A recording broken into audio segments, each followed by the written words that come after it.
grumpy eye through that. It was kind of rough because there's like a 7-second delay.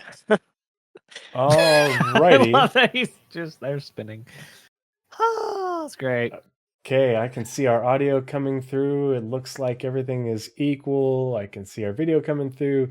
Chat, if you can let us know if you guys can hear us all right, and if everything is coming through visually.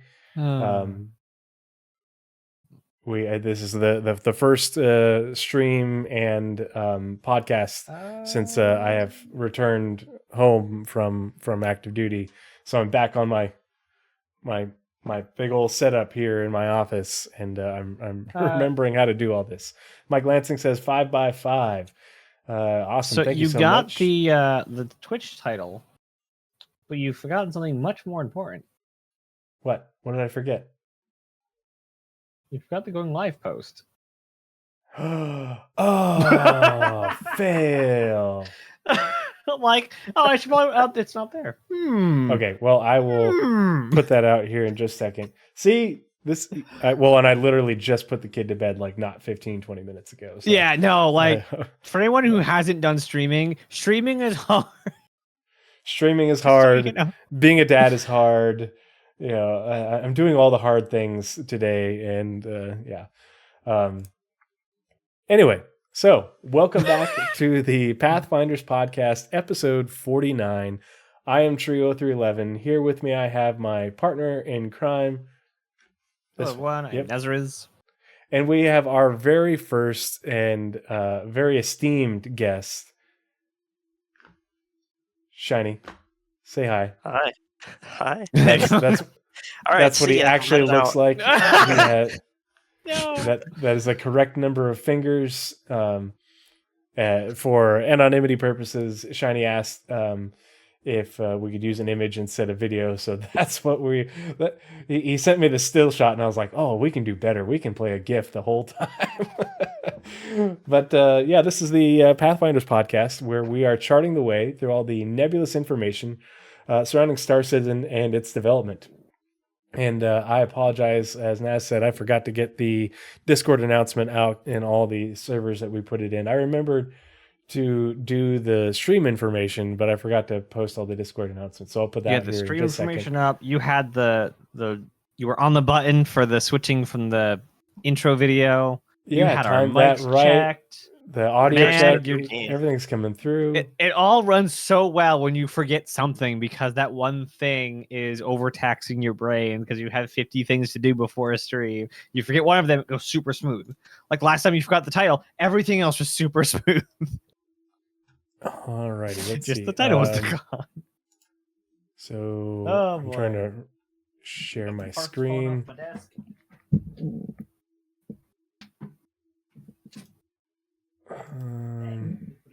I'm gonna have to yoink that GIF if I show up anywhere else in the future. I'll drop it in our Discord chat. Apparently, you can also use GIFs if you do the paid, whatever the paid Discord thing is. You can have a GIF as your icon. Oh, Nitro. Nope. All right, I'm streaming that to Discord now, Shiny, so you should be able to see it. Perfect. Watch stream. Please, my father's Shiny. Call me Hobo. Yeah, at North End, I literally did forget how to use my computer. Like so oh boy. My wife started her new job. She graduated nurse practitioner school back in December and finally started her first job as a nurse practitioner. She started that like 2 weeks ago. And so she's working all this week, and we don't have childcare this week because our nanny injured herself. Oh no. So yeah, the plan was that Bat Person, welcome, first time chat. Good to see you again, everybody. I've a lot of familiar faces in chat. Good to see everybody. Missed all of you. But yeah, so the plan was, I got home last Friday late, had the weekend and Father's Day. It was great. And I was like, okay, I've got lots of stuff to do this week because we're leaving on Friday to go camping for a week. We're driving out to the Oregon coast to meet up with the whole family, and we're camping. And so I was like, I got all this stuff I have to do to get caught up, since I've been home, and I've got paperwork for my new job that I start next month. I have paperwork for the army to do, errands to run to get everything ready for camping. And then our nanny calls on Saturday, and she's like, "Hey, she tripped and fell at the gym, and she fractured her wrist, and so so once she gets her cast, she'll be okay, but without the cast, she can't do anything. She's in a splint, and so she's like, I'm out of commission for this week. I was like, it's okay. I'll take care of the kid. It'll be great. We'll have a whole bunch of bonding time. Well, he's a toddler. So it's a flipping handful.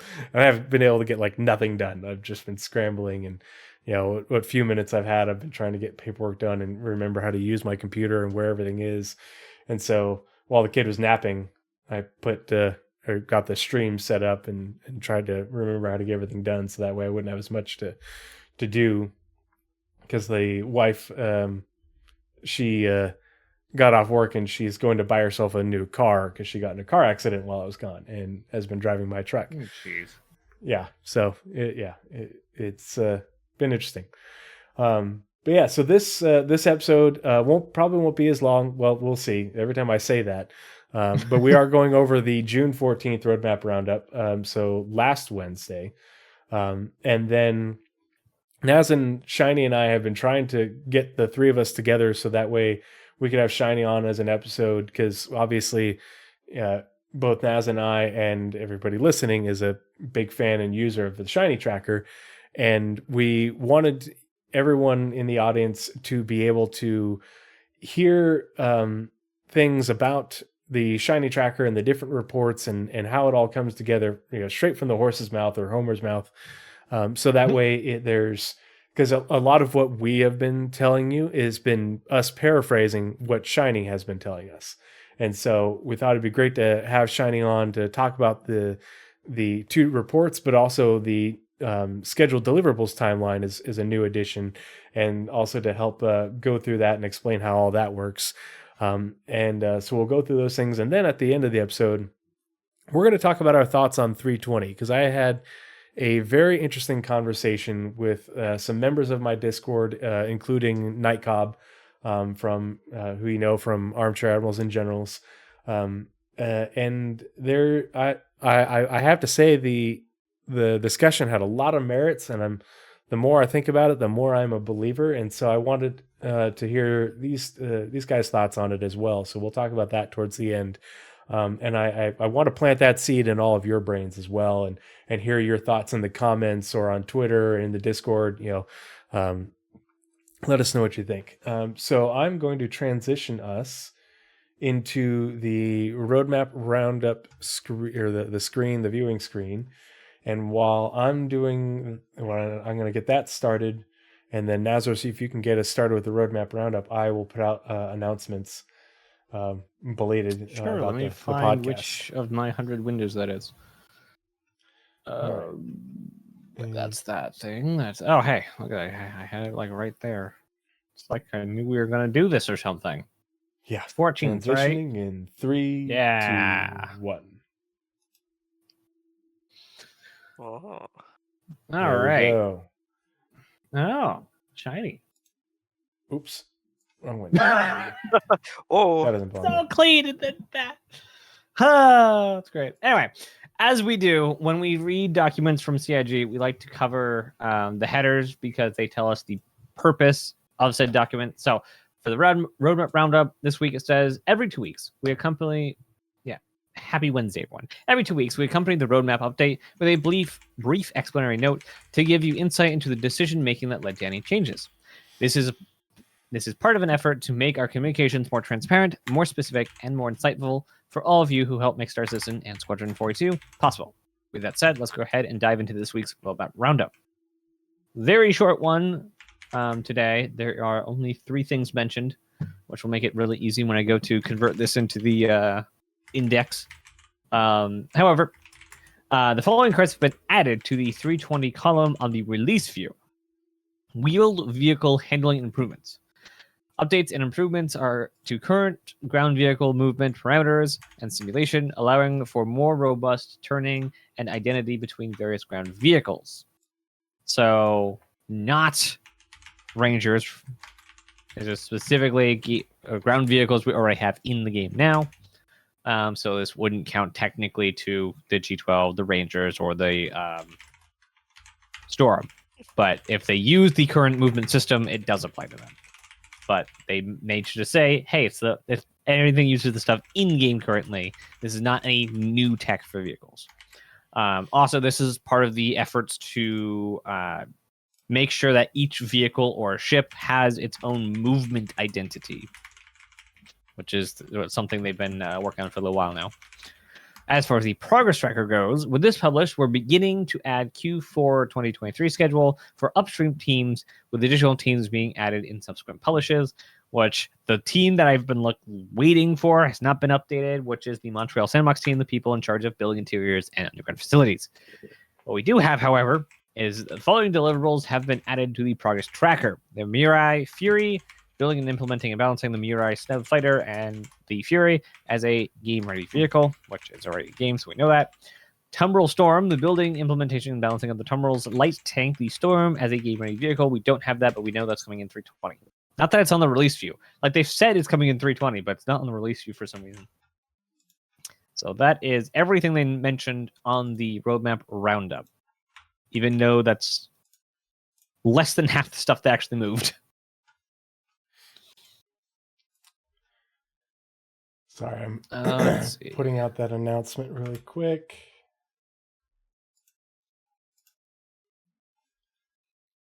So, Shiny, what do you think about the Roadmap Roundup? Short and to the point, as I think they usually are. But that's what my job is to make them less short, way less to the point, right? Yeah, but well, you give like the data that actually changed, not just we thought it pertinent to mention this, and something that me and Tree had mentioned on in one of the updates we did. I don't even remember how long ago now. Like they give us the what, they never say the why. Right. Like wheeled vehicle handling improvements were added. Yes, that's the what. Why were these added? Like, what gave you this? Why are we doing handling improvements and not two-wheeled vehicles? Like it says like in their header that they copy paste to give you insight into decision makings that led to any changes, but we never get that led to changes explanation. Like we have the Storm that's been said by devs that's coming in 3.20. At least I'm pretty sure that they've said that. At least they've said like, hey, it's like mostly done. And then the Fury's already in game, and that was added to the progress tracker. But like weeks ago, it was added to like the release view, wasn't it? When I pulled it when the progress tracker broke, the Fury was on there. I just didn't upload it because it would say, "Oh, okay, so we only missed it because things fell off the roadmap, and there's no point." Yeah, but that was still a publish later than it showed up on the release view. Right. Yeah. No, when it came out, it was timed such that the Fury was on the progress tracker as one of the unannounced ships, and they just didn't want to spoil it because it released the same week that the progress tracker would have been updated. Okay, I see. Okay, so that's why it was delayed. It come out 2 days before and spoiled their big surprise, and the surprise was you could buy 12 of these. Got it. That time. I suppose that makes sense, and like in a perfect world, the roadmap would be updated daily. But nobody's got that kind of time. I wouldn't envy Jake's job if he had to do that, considering it not tied to Jira, as a lot of people seem to think. I would love to help Jake with his job. Like Jake, the lore team, basically any of the people that don't need to have any skills to facilitate helping. Like, I know that they have skills. I'm just saying, like, to help them, I don't need any skills. Yeah, you overall, don't I have to think be Liam Neeson. I have a particular set of skills that I've acquired. Ridiculous. And then I've acquired over several years of following Star Citizen's development. Yeah, All right, so overall, based on announcements the are out. stuff that I've looked at, seems like they're short-staffed in pretty much every area except for marketing.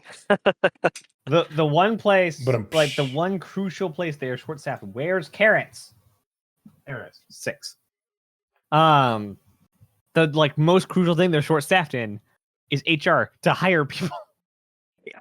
Which is the worst problem to have. It's not that you don't have enough water. Your spout isn't big enough to actually feed you.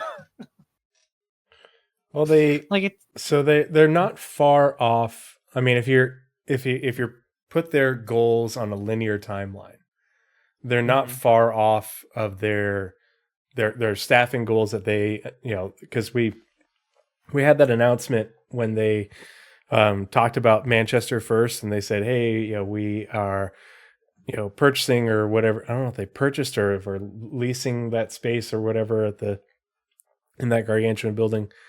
But when they made that announcement, they talked about how many people that were going to be in that space. Because and a lot of people misread it when they thought, oh, okay, well, CIG has plans to grow to 1,000 people, and then by the end of 2023, and 1,300 people by the end of 2026. No, that was 1,000 people in just Manchester. And as of the end of the year, they were like right at 900 people for the entire company. But that we don't know. I don't think we know exactly how many people are in the other offices, but we know that they've got people there, and so it's not the bulk of the team is in Manchester, but they have a lot of hiring to do to reach their goals. But they're not that far off from what I can tell. I think they're about 100 or so behind their goals. Yeah, I think it wasn't the letter from the chairman where they said, hey, we're actually stopped by HR getting people in the door. Yeah, well, like last year, HR hired 140 people. Yeah. But obviously they had some attrition, but they hired 140 people. So where was it? The funding graph, does that count microtransactions? I don't know. I don't think it's that, because I don't think we have access to that information. I think we just get pledge information, and that's all funding. Because, well, specifically the one on CCU game, I know it's linked somewhere else, but it's the one that is used on the CCU game site. I can imagine that the longer the game goes on, the less people buy ships, the more people buy like cheap ships and then get in game, because the game facilitates that now, and will facilitate more and more. But the more people are buying extrinsic things or stringent things, there's words there, not necessary things. And so it would look like, if we're only seeing pledged dollars, that the game is getting less funded when they're actually wildly more profitable. Yeah.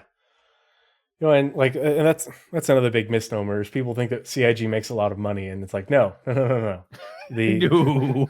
Their revenue is this much. Their spending is also this much. They like over the last 2 years, 2 or 3 years, the first years that they've actually been in the black. Or I'd have to go back and look at the chart, but there are a lot, numerous years in a row where they were actually in the red. Not a lot, but actually dipped into that slush fund that they have from the private investment, and now they're back in the black. And they're back in the black because they try to not have excess money coming in, because if they're making money and not spending it, they pay more in taxes on it, and so they get huge, like thousands more in taxes. Yeah, they like a not small amount of taxes. Yeah, and they have an amazing tax credit from the UK, which is why they're building Manchester. They get paid, to have their business in Manchester, Obviously it doesn't cover all of their expenses, but it does makes a pretty sizable dent in their operating expenses. But the reason that they have made a profit over the last couple of years is because their revenues increased far more than they had projected them. And so they are trying to hire more people. They're trying to spend more money, but they literally, because it's such a competitive market, for game developers, they can't spend the money as fast as they'd like. And everybody's worried about funding this year. And it's like, we're still ahead of funding this year over 2021 by quite a bit. We're behind 2022, but 2022 was so far ahead of 2021, and 2021 was a quantum leap to begin with. Their operating expenses aren't going to come close to what they earn in 2023. They'll still turn a profit, even though they're not making as much as they did in 2022. And that's with them continuing to hire and continuing to grow. So it's it's a good sign, because we, like Naz, what you were talking about in the pre-show, CIG has bit off a lot. They've got a big old mouthful of development and everything. And in order to meet their own goals, they need to have the people to do it, which means they need to continue to grow. And that's part of the reason they've invested so much effort into building all these tools with all, building a core team of experienced people and retaining the people that they need in order to build the tools. Because with those tools, it's a lot easier to, hey, you have an experienced person who has built this tool that works really well, created this, this pipeline, and now we can hire a whole bunch of young, eager people fresh out of university to come in and use the tools and make content, and make the game, because they don't have the experience to make the tool. They don't have the experience to develop the pipeline, and so they get to come in and make all the art assets and creatures and, work on the pipeline, and things can get made. In the pipeline. Yeah, they can work in the pipeline, and things can get made more cost effective because they've put they've invested in the tools, they've invested in the pipeline beforehand with the experienced people. So that's, part of the reason that they built their the Manchester studio is because of the amount of new grads coming out of university in the UK in game development. Is that they're, if anyone's putting out a lot of new grads, it's the UK, and so they want to be able to compete for that talent pool, and be able to hire them, but they're also, we know that they're continuing to grow Montreal, and I honestly think that they're going to build another studio in South Korea. Because they don't have crippling student debt. Probably. But let's see, when was that? But someone on Reddit said that Bethesda did it in only 8 years. Yeah. Yeah, well, different conversation. But yeah.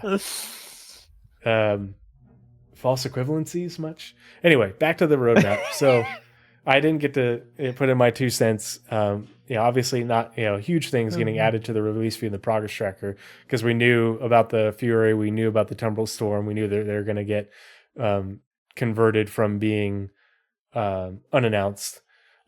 It's good to see the wheeled vehicle handling improvements coming onto the release view, because we didn't even know. I've noticed one thing that everyone has said that they want that to be. Like, they don't care about better handling or anything. All people want, their one feature that they want, is to let us use our mouse wheel to change our velocity. Yeah, that would be really nice for that, and I'm hoping that can be added in with that, or at least nearly so. I think that the reason that because the last time we heard about wheeled vehicle handling was last year. It was this time last year that video. It was earlier than this time. It was in the spring. Yeah. Oh, was it even earlier? Yeah, that ISC. Yeah, it was over a year ago when they showed it being worked on. I actually need to pull up my spreadsheet for this one. Yeah. I don't even have it there, do I? Nope, I don't. Yeah, May 12th. Oh, okay, yeah, so over a year now.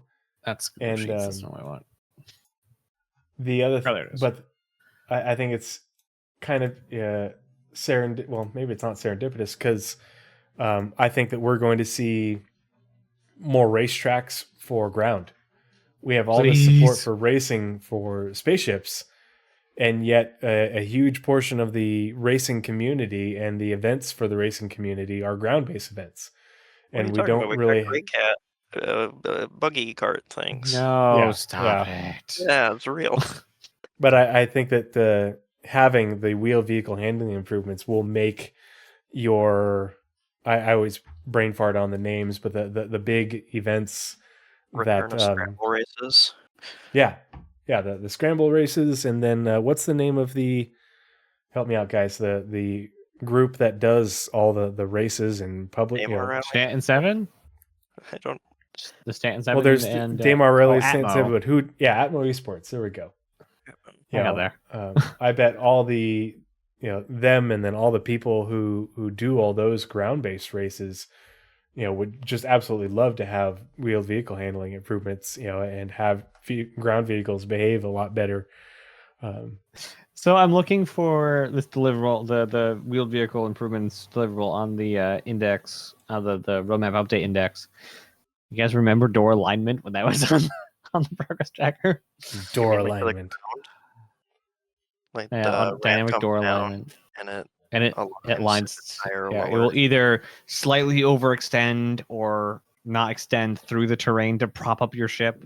Hey, that doesn't work right now. That's not a thing, I don't think. No, it's not a thing. They removed it. They did not do it. They're like, no, it's gonna come back like in a future update. And they even brought it back a second time and said, okay, we're gonna do this. There's something in the way we're deprioritizing it. It's like, it was brought back twice. Ground vehicles tier or V2 was removed. Where's that? FB. That was on the progress tracker at one point. 42. Yeah, it got removed on 8/11/21, so 2 years ago. October 2 years ago. Not October. I can't read my own dates. June, July, August, 2 years ago. There we go. I wonder if I would have caught that. I might not have. Nope. I don't know. Improved physics. The fastest way to tell with Shinytracker whether or not things have been added or removed is to actually use the database browser, which you haven't touched on. But you have Really? to Yeah. get those SQL queries. I use like my local database for it because it's faster, but I just type in the name of the title, and then if you see the added date is filled in but not the end date and start date, it means it was removed. The database terminal thing? Yeah. Oh, what does this do? You'd say like select star from deliverable_diff where title equals, and then type in the name of the deliverable that you're looking for, and it'll fill it in. You'd have to know the database schema and stuff, though. I don't think. Oh, here but yeah, we'll get do to a it. little. Yeah, we'll do a little tutorial on that here in a second. Actually, here, let's move that back over. So that's it for the roadmap roundup. On to Shinytracker, the real tool, what the roadmap and the progress tracker wishes it was. And like, this isn't a dig on Jake and CIG. This is just, it's not a high priority for them to get all the features into the progress tracker that they want, but basically they want the progress tracker to be able to do all these things, but that requires the devs from the team that at Montreal who work on the website to not refactor the website, which is a ginormous project, and instead work on progress tracker. So it'll happen eventually, just not anytime soon. So that's part of the reason. Otherwise, I'll fall into obscurity and vanish once more. We'll think about you can fondly. Find something else. There will always be. I mean, aren't you also working on a way to show? What was the thing that you were working on? Because I don't want to setup work for you that you didn't? All right, so you're working on. You said you were working on something to update it with. The next big thing that I was looking into was deliverable, like single deliverable diffs. So you'd be able to see the history of a single deliverable and see how the devs align. I've talked to Tree about it before, about the difficulty of pulling in the devs for any given time, because they shift around with each update. The query for determining how many devs are supposed to be at any given point in time on the thing is really difficult to do with the back end that I'm working with, which is I don't have a back end. It's all on your browser when you're doing stuff. But it keeps it free, and it'll be free forever, and I don't have to put ads on my own website for me to look at it. So that's why it's done that way. But what were we talking about? So everybody who has watched the podcast and has seen one of the episodes where we go through the roadmap has probably seen Shiny Tracker. Naz and I refer back to it all the time, whether it's not just for the podcast. 16 months or something. Yeah, going on a year and a half. Yeah. And so the core functions of the Shiny Tracker that we've been using for a while now have been the Delta report and the scheduled deliverables report. So let's start with the Delta report. Shiny, why don't you tell us what? Yeah, we'll pull up this week's or this last week's Delta report, and why don't you tell us, just to explain to everybody, what the Delta report does, how how you put it together, in the Roundup. yeah, and how best to interpret the information on the Delta report compared to what is available from CIG. Right, yeah, so the Delta report is what it sounds like. It's a delta. I'm pulling the difference between whatever that Wednesday's roadmap update is to the previous version of it, keeping track of the changes.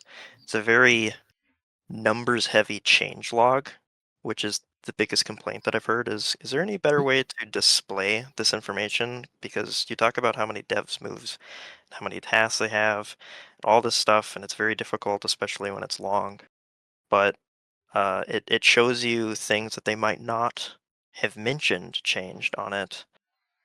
If you scroll to the deliverables, there were 4 deliverables added, not 2, which is what the Roadmap Roundup says happened.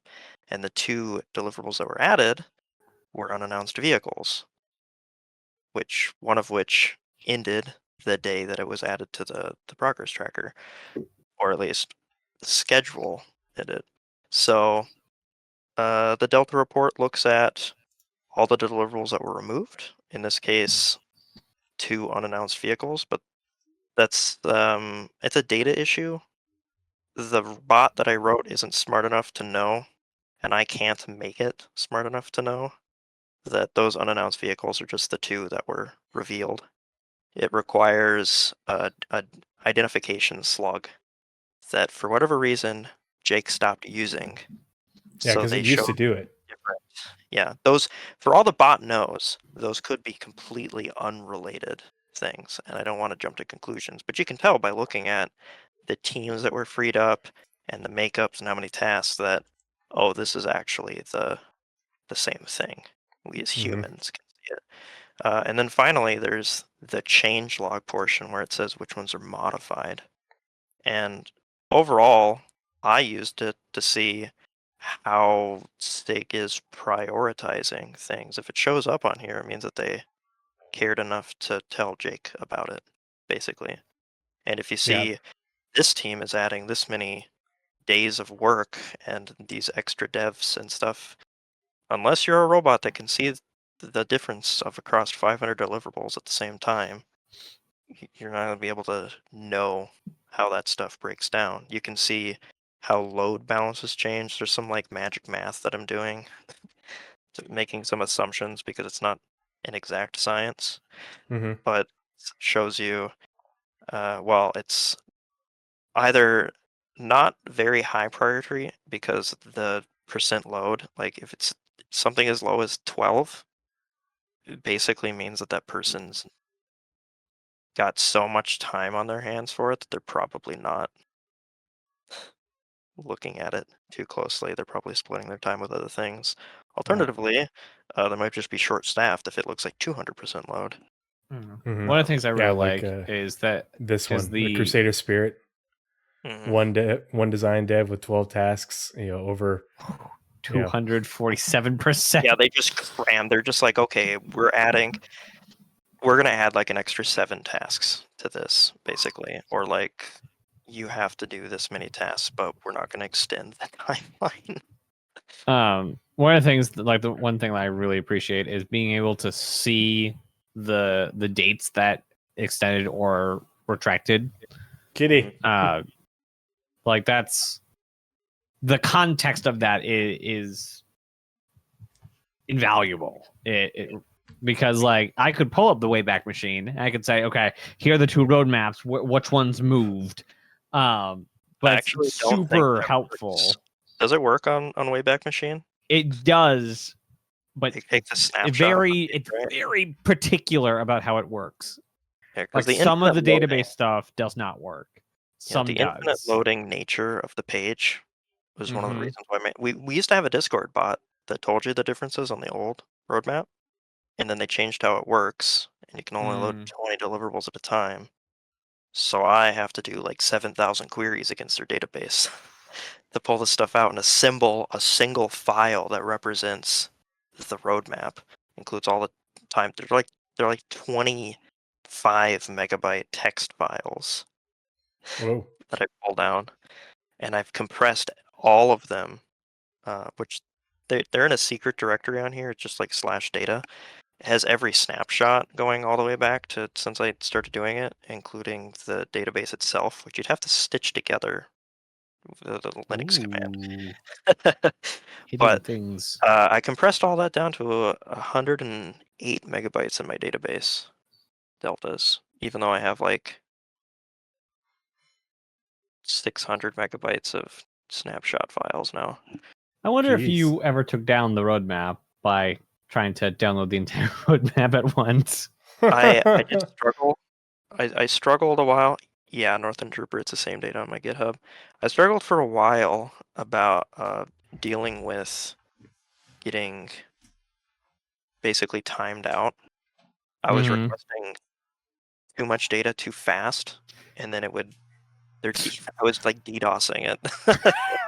So I had to stagger it like 20 milliseconds between each call, which really slows down the process. It takes like 10 minutes for me to pull everything in and run the delta against it. Sometimes longer, depending on how much stuff changed. But yeah, this is just I mean, changelog, and I think it gives you the context that you were seeking in the roadmap roundup that's missing. Yeah, very much so. And like you say, like it takes 10 minutes or a little bit longer, but like for something that we're going to be staring at and like parsing through for the next 2 weeks, like fanatically, like looking at each individual deliverables and teams and things that were added, like 10 minutes doesn't sound like that much for the value that it brings. I can't imagine how tedious it must be for the other roadmap watchers that made tools or graphics that they post, like Odysseus. Um, Oh yeah, I remember. that Yeah. really nice graphic that he does, like right before the next roadmap update. I asked him about it, and he said that this didn't seem useful to his work, even though it's like exactly it, like how many weeks extended and stuff. But that's here nor there.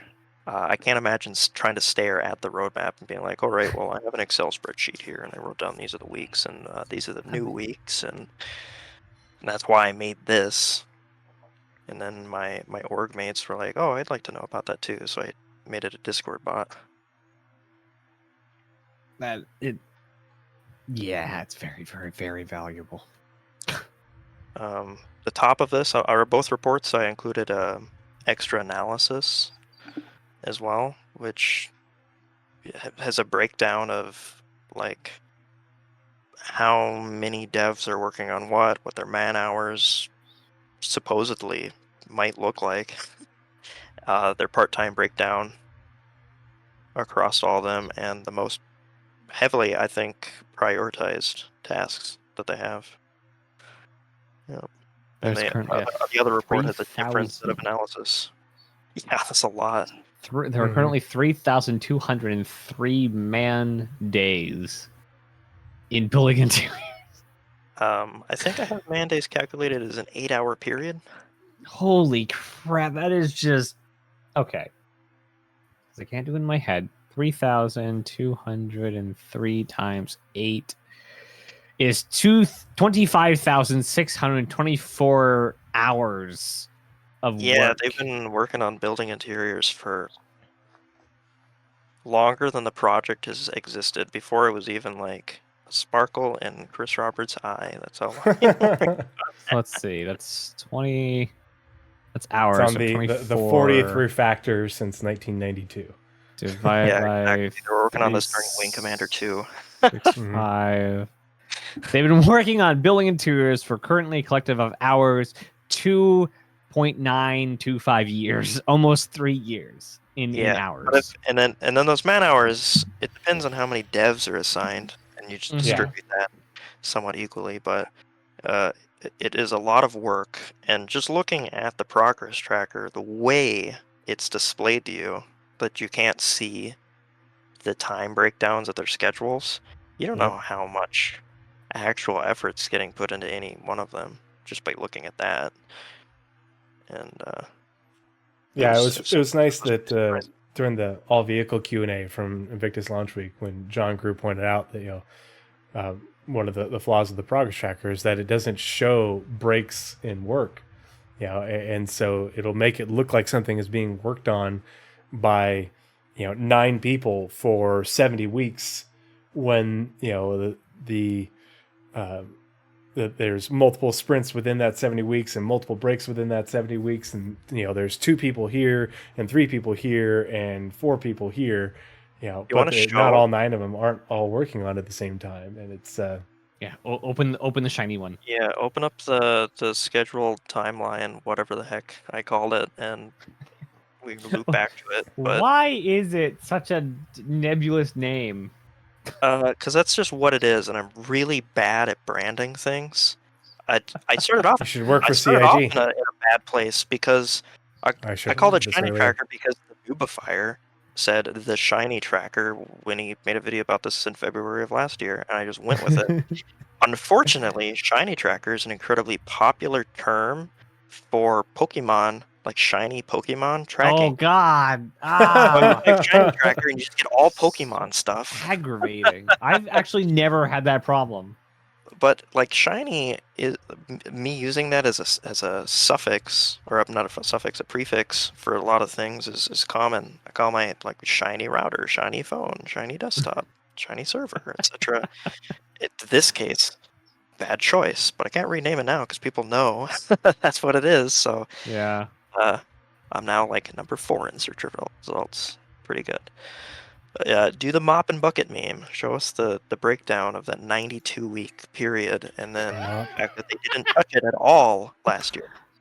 People look at it and go, "Oh, this mop and buckets. Whoops! These mops and buckets are gonna have such good bed sheet physics." And they just didn't touch it last year. Here's and a little Jake will sprint say, right here in March, April, May, and then there's a little sprint when it first started in Q3 of 2021. It comes out to 10.5 weeks. Yeah, I think about. And Jake would say, well, actually, if you look on the progress tracker, you can see that because they're 2 different teams, there's a break. But there are teams that have this distribution amongst them as well. Like it's the same team working on it, but the disciplines working on them are different, so they're on different lines there. And but there are teams that have very like networking teams when they're working on animation stuff. Animation was first at the very beginning back in 2021, and most recently it's been engineers, both from the active feature team. What they did is they mocapped it back in 2021, and now presumably they're hooking it up to stuff in the game because they have a ton of AI things that they've added in the last 8 months. Yeah. And isn't Mop and Bucket like a another one of those archetype like behaviors. It's Yeah, just the behavior that lets them do two-handed things. Yep, grab someone in one hand, grab someone in the other hand, be able to deal with whatever tasks related in both. So that could probably be applicable to things like climbing a ladder and shooting a gun at the same time. You know Or a lot of like medical stuff where you're that. doing things with two hands. It's basically Yeah. just two-handed activities. Yep, Guns akimbos. Yeah, akimbo. Nice. Dual exactly. wielding. What are we gonna get dual Um, wielding? Scope so creep. Let's go. let's go back to the Delta report, and because we do this every time when we go through the roadmap roundup, we just go through the things and provide a little bit of clarity. So, one thing I want to mention to everybody, and that's another thing that the Shiny Tracker is really good for, but something you always have to keep in mind, especially when this is something that I just am constantly posting on social media when people are like, oh, great, it got delayed. They pushed it out to, like we just got the Q4 update or part of the Q4 update for the upstream teams. And people are like, oh, great, it got delayed. Again, it's like, no, it's just the progress tracker only went out to the end of Q3 for upstream teams, and now it goes out to the end of Q4. That wasn't going to be finished at that point. That was just as far as things are scheduled. And so people just don't seem to get that. And that's, here, because you can actually see the dates that the total amount of work is scheduled for, it's really good to keep in mind when looking at these things. Okay, is this an update at the beginning of a new quarter in relation to extending the schedules for upstream and downstream teams?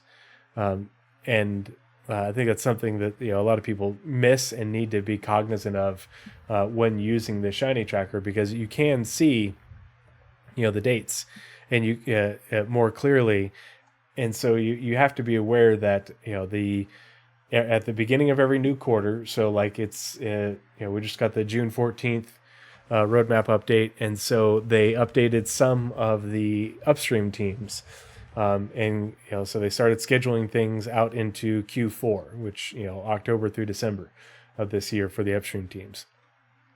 And the people will see can go through these things on the Delta report and see an end date extended and immediately get all upset because they think, oh great, it's delayed. And it's like, no, it's not delayed.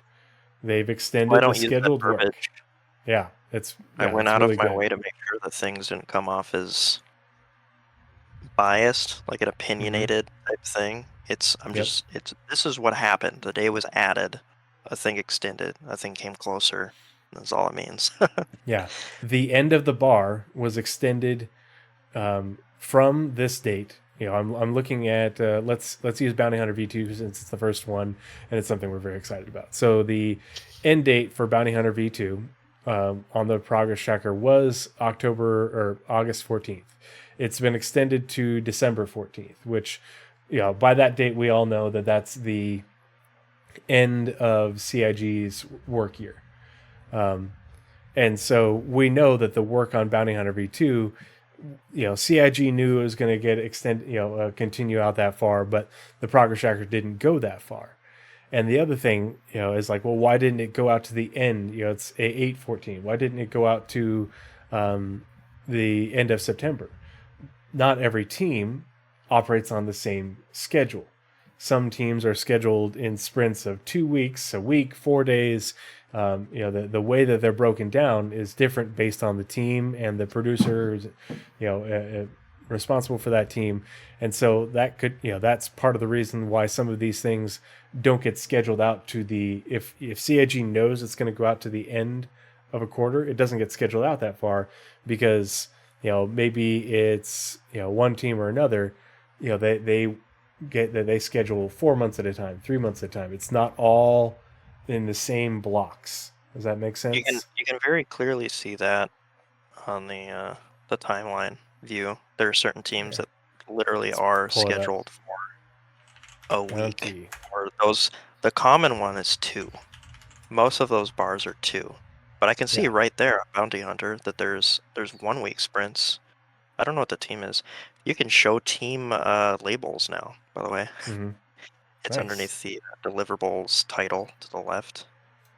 It basically does what 6 does, but in July of 2022 are 2 sprints, and then that one there's 2 weeks. So basically, we had a 2-week sprint at the end of what was scheduled for Bounty Hunter V2 prior to this update, going out to August 14th, right here. And then what they did, if we go back to the Delta report, you can see the end date was extended from the end of that 2-week sprint for the US PU gameplay feature team. So the people that implement features, gameplay features into the game. So this was ending on August 14th, and what they did is they extended the work for Bounty Hunter V2 from August 14th to December 14th, and they added 18 days of work for EU Landing Zone 2, but they freed up work for vehicle content. So, but here's work for EU Landing Zone 2. So that's the interesting part is, where is it? So Landing Zone 2 added 18 days of work. But we have a lot more work than 18 days here. So how does that work out? I need to do something about the that breaking over the edge of the window. Oh, gotcha. You see what I'm saying, though? Yeah. Because that's the another thing, that's why we like the Delta report, though. And the scheduled work timeline, we'll get to more on that here soon. But the Delta report is great because people will say, oh, great, they added 3 more months of work, and CIG is just kicking the can down the road, and it's going to kick down the can forever. But you see that they only added so much work. And so a lot of times when they add add this work, it's like, oh, okay, well, they didn't add 3 months worth of work to a deliverable. They added 18 days at the end of that 3-month period, and there's a gap in between. And that's why these reports are great in order to provide that accurate context. So the Crusader Spirit, I don't pay too much attention to the chapter work on Squadron just because I don't think that's a great indicator of when Squadron's going to be done. Those things just late in the quarter. Yeah, exactly. I look at it more because it tells us where they are with different features I've talked about. Mm-hmm. Like if you look at the different chapters and look at who's working on them, you'll get to see where the stuff is that they've said, oh, this is going to be in Squadron first. And that's one thing that really helps with, again, the timeline thing, is seeing all the chapters and seeing like where all the work is, because there's not currently all the work being done on the chapters is downstream, so only 1 quarter at a time, which means those big teams are all working on Star Citizen. Let's see, or vehicle feature. I think it's just a vehicle feature in the Squadron teams that are working right now, but like that includes the new map, that includes I think traversal is also something that's being developed in Squadron first. The new traversal stuff. But yeah, anything UI based is being developed in Squadron first, which may or may not also be hacking. I don't know where hacking is currently. We are due for an update, CIG. Tell me more about hacking. Yeah, we're due for a lot of things update. Like as much as we love this roadmap and the Delta report and even the progress tracker and the release view to some extent, it does not give us at least 2 pieces of information: if something is done or not, and dependencies for any given thing. Nowhere on the progress tracker or the Shiny tracker will ever say this thing will never be worked on again, because that information is just not there. And it also doesn't say, oh, this requires this piece of technology over here, or we haven't said what piece of technology that we need to get this. So, for instance, we can look at the Ranger deliverable on either the Shiny tracker or the progress tracker. Rip. If it's on the progress tracker. And that's nowhere to be seen because it's blocked by tech that needs to be done, and their tech teams, or vehicle tech team, is currently busy doing other things. It is a non-priority, but we don't know that we need to see the one to see the other. Yes, I like following the chapters.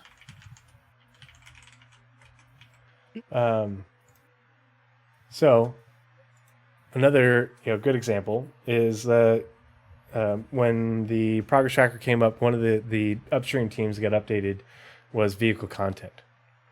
I think there was only a couple upstream teams. It was vehicle content and something else that got updated. So this next update, we should be seeing more upstream teams getting their update, because the downstream teams have already been updated, if I remember correctly. The Discord, yeah. Upstream ones have. I don't believe downstream ones. Yeah, I don't think downstream has either. For up to June, they have. Yeah. We don't get the July one till the second week of July. Yeah. So but we a won't, lot we of won't people start seeing the Q3 downstreams till was it July 5th? Yeah, a lot of people saw the chapters, quote unquote, ending there. Oh my god! Every time, Yeah. every quarter, it happens every quarter. Yep. You can't see me, but I'm soy facing so hard right now. It happens oh my gosh, Squadron's done. Look at all the work that's finishing. No, it's not. If you were in front of me, I would punch you. Report, they said finished. They said finalized. They said done. The monthly report They is said very yes. The plate of food was done, not the yeah 5-course meal. yeah. The monthly report was very very positive in regards to Squadron 42 progress, but let's not kid ourselves. But a lot of people are fans of the Crusader Spirit, and the Crusader Spirit obviously got extended out to the end of the year, but it only added a little bit of work. And if we go to the Delta report, or the scheduled work timeline, you can see that let's see, is this You guys here's can come up today, with a here's better sample name date. for it if you want. But you can see the vehicle content team basically is not scheduled to work on the Crusader Spirit through the rest of this month, and won't be picking it back up again until like the second week of November, first week of November. Yeah, where's the context for that? Presumably, I think that they must be working on something. When I get to the ability to filter these by deliverable type, like vehicle or tech blocker, whatever those filters are, presumably you'd be able to see that team working on whatever the other ship is. Well, what we can do is we can look at the EU vehicle content team. Somewhere in there should be a deliverable that is being worked on. I'm only loading now it's popping up at a time. The big thing that slows us down is calculating which ones are in progress. That's the biggest time suck. Because I have to look. The reason I wanted to point out the Crusader Spirit is, if we remember from the vehicle Q&A thing that they did back during IAE, that's interesting. They talked about how the reason that they were postponed, the stopping work on the Bandu Merchantman, part of it was that they needed to devote resources to ships for Squadron 42, but also to things like resource management, gameplay things. And so, they have been working on resource management a lot. And I don't think they're done updating the vehicle content teams. I think we've got more to see, but let's see. Yeah, so Crusader why is it Spirits showing me? file down. Yeah, okay, so it shows me. Now, could it be possible? And this is kind of tinfoil hatty, I guess, but like Why is it showing the me? giant gap, I assume is what you're going for here. Is showing the gap between June 15th and November 5th. Yes. Like that is You have interesting. It also doesn't Yeah. look like a normal ship sprint or a normal ship work. I was like, I'll look at it for 1 month at the very end of the year. But is it the start of the next ship? Because this is not the Crusader Spirit A1, C1, or E1. This is the Crusader Spirit, which encompasses all three of them. That's a thought. They don't have any other work on it besides vehicle content and some art. So, what are they in right now? Gray box, white box? I don't remember. It was gray Yeah, box. I mean Gray that's also another thing. Like, but There it is. why get An to gray unannounced box vehicle. and then park it? Yeah. So they're parking it for whatever reason. And it's the A1 and the C1. We don't know why they're parking it there, but we can see what else that team is working on in That place of continuing that. And there's an unannounced vehicle, and obviously That more one. Squadron 42 vehicle support, which is huge. And then they're not working on resource management anymore, which I think is a big indicator. It's the gameplay teams, but they're working on the Polaris a lot. They've got a lot of resources devoted to the Polaris. Now, do you think people would be upset knowing that they're not going to work on the Spirit so they can work on the Polaris, which is supposed to be in Squadron? See, I think the Is it though? I thought the Polaris was labeled only Star Citizen. Is it only no, Star it's- Citizen? Do I have it backwards? Oh I no, thought it no, was no. You're right. You're right. Completely it's right. labeled Don't- Squadron. Don't listen to me. It's a major think that ship in could there, be- I thought. But I think that could be a typo.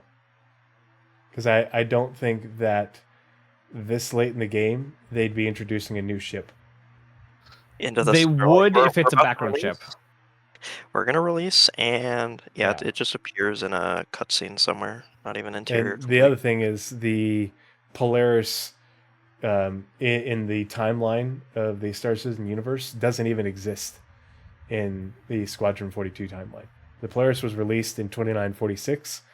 Squadron 42 the game occurs in 2945, or at least the majority of the events that we are aware of. So that's why I think it could be a typo.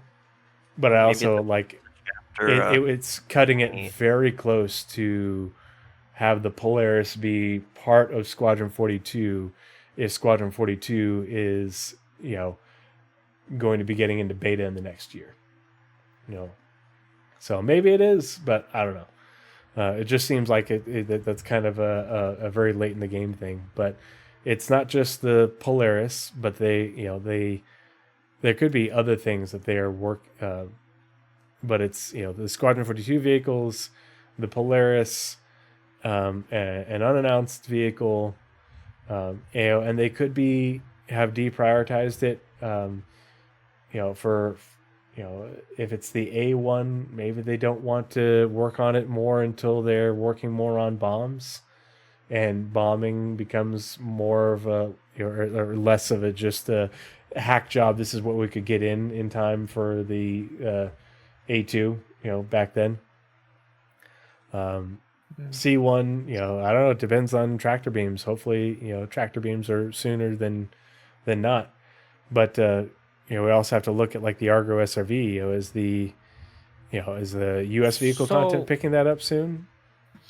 Isn't Squadron 42 supposed to be roundabout kicked off by the attack on Vega? Isn't Squadron 42 supposed to be roundabout kicked off by the attack on Vega? No, the attack on Vega occurs during the events of Squadron 42, but the game, what is occurring occurs both before and after that. Because the Polaris comes out 1 year later. Yeah. And is rushed to the front lines. And the militias. Because everything else is on the front lines.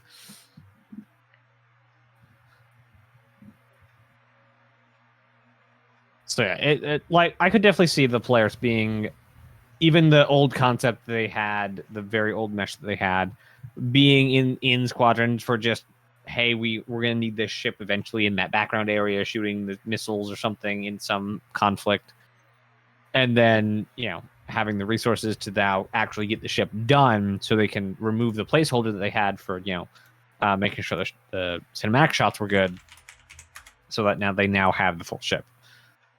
Like that, because because it would be in that scenario a background ship. There's no need to actually have it finished until basically you're getting ready to go gold. Like you can have a lot of placeholder stuff until the day of.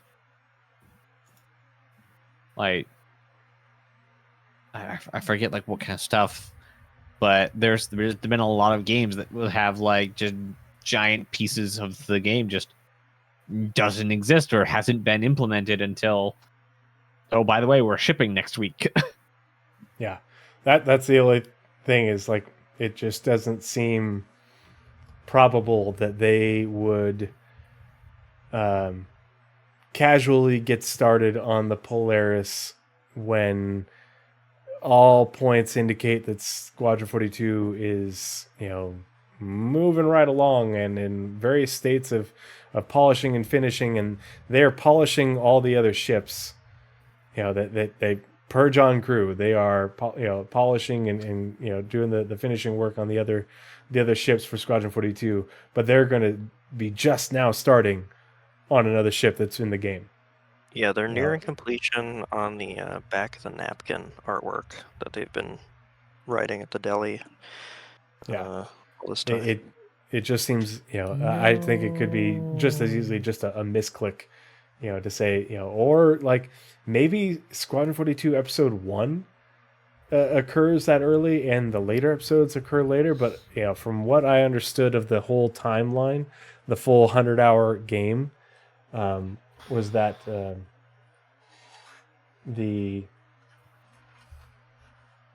I didn't know that did that.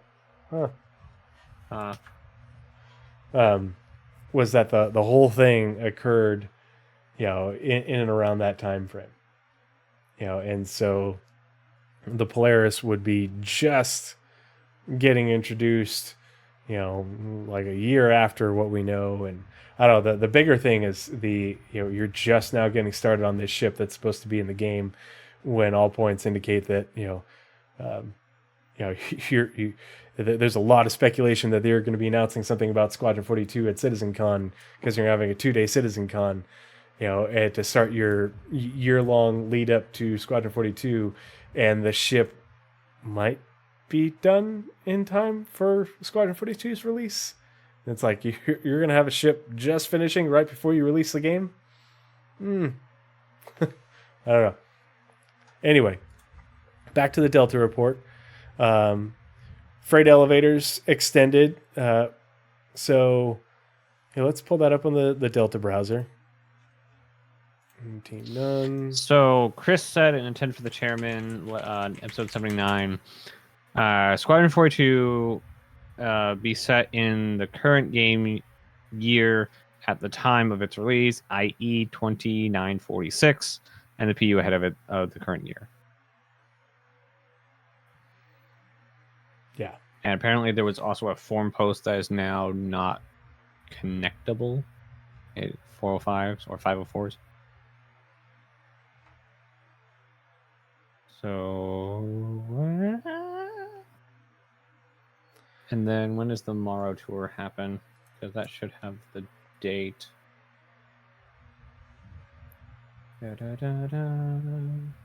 My thought with the freight elevators being extended, considering you're supposed to have the next hull coming in 320, presumably you needed those elevators for loading things.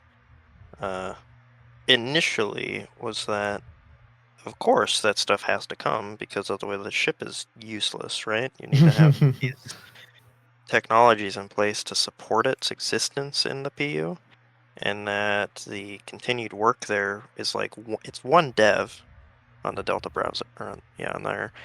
I think that that bar is like just one dev with a bunch of tasks added to it, and it's not even like a lot of tasks, it's just like one task for a while. And I figured, oh, well, that's just somebody making props for future versions of freight elevators, because you have to have different types for all these different locations. But they're using this temp system to load and unload the ship in space, so you don't need freight elevators for that. So I don't know what to think about it anymore. See, and I don't think that we use freight elevators for the whole sea. I think the freight elevators are just in hangars. I don't think we're going to have a door opening to the exterior of the station and have cargo containers just pop out one at a Oh, there's time. not like a gun that shoots the containers at the ship. And I think that because we have those giant external cargo deck overlays with all those thousands of containers, and because of where, it remains to be seen where we're actually being parked, because they didn't show you very well where you're parking after calling ATC. But I always just assumed that you would be parking near that giant container rack thing, and you would pull your you would pull container, the containers would be physicalized, and you would use the tractor beam or whatever to pull them onto the cargo plate thing on the whole sea. Because otherwise, you're just if you're waiting for a cargo container, like it just seems it'd be kind of jank if they've got multiple doors opening at multiple times to allow for utilization of all four of those tractor beams. Because otherwise, it just seems like you'd be going kind of slow. It's really fast. Loading. It's like click and drag, just yeah. So that's just my speculation, because that was what irked me about ISC this last week. Is yay, whole C looks cool, looks great. Still answers none of the questions that I've had for years about how we go about loading the whole C, the whole D, the whole E, how loading and unloading works. Because they showed us the temp version, and obviously we have a temp version for however long, because the real deal isn't going to be ready in time. I imagine a lot of the same tech is utilized between what's being done for freight elevators, with a container pops out of the ethereal abyss into the freight elevator. Well, it also one of those ones that is just on the cargo deck external magically becomes physicalized and you're able to grab it. Probably has some of the same work, but I don't know. It's all speculation, because CIG has never told us remotely what their plan is, and it drives me nuts, because we have so many, videos where they've repeated themselves because people ask the same questions, telling us what their plan is, and they've never told us what the plan is for the whole C, D, and E as far as cargo loading and unloading. Not once. So, the new player experience. EU Landing Zone 2 adding a boatload of work. I think this is great, because I think this is probably indicative of, hey, we figured out our pipeline after the feedback on Area 18, and now we're going to extend it to the other landing zones and bring those up to the same level, as well as incorporate that feedback into Area 18. So that's good. I just noted that the Origin X1 had a bunch of work added to it, so it's in full production, like they talked about in that the Invictus Launch Week all vehicle roundtable. Persistent hangars had work removed from both EU Landing Zone 2 and Gameplay Feature team, and it looks like a lot of that work is what is being added to freight elevators. So freight elevators, obviously, you have to have freight elevators for persistent hangars to work. It's a prerequisite. So they're getting the freight elevators done, and then we'll probably see that work put back on persistent hangars, sometime next year.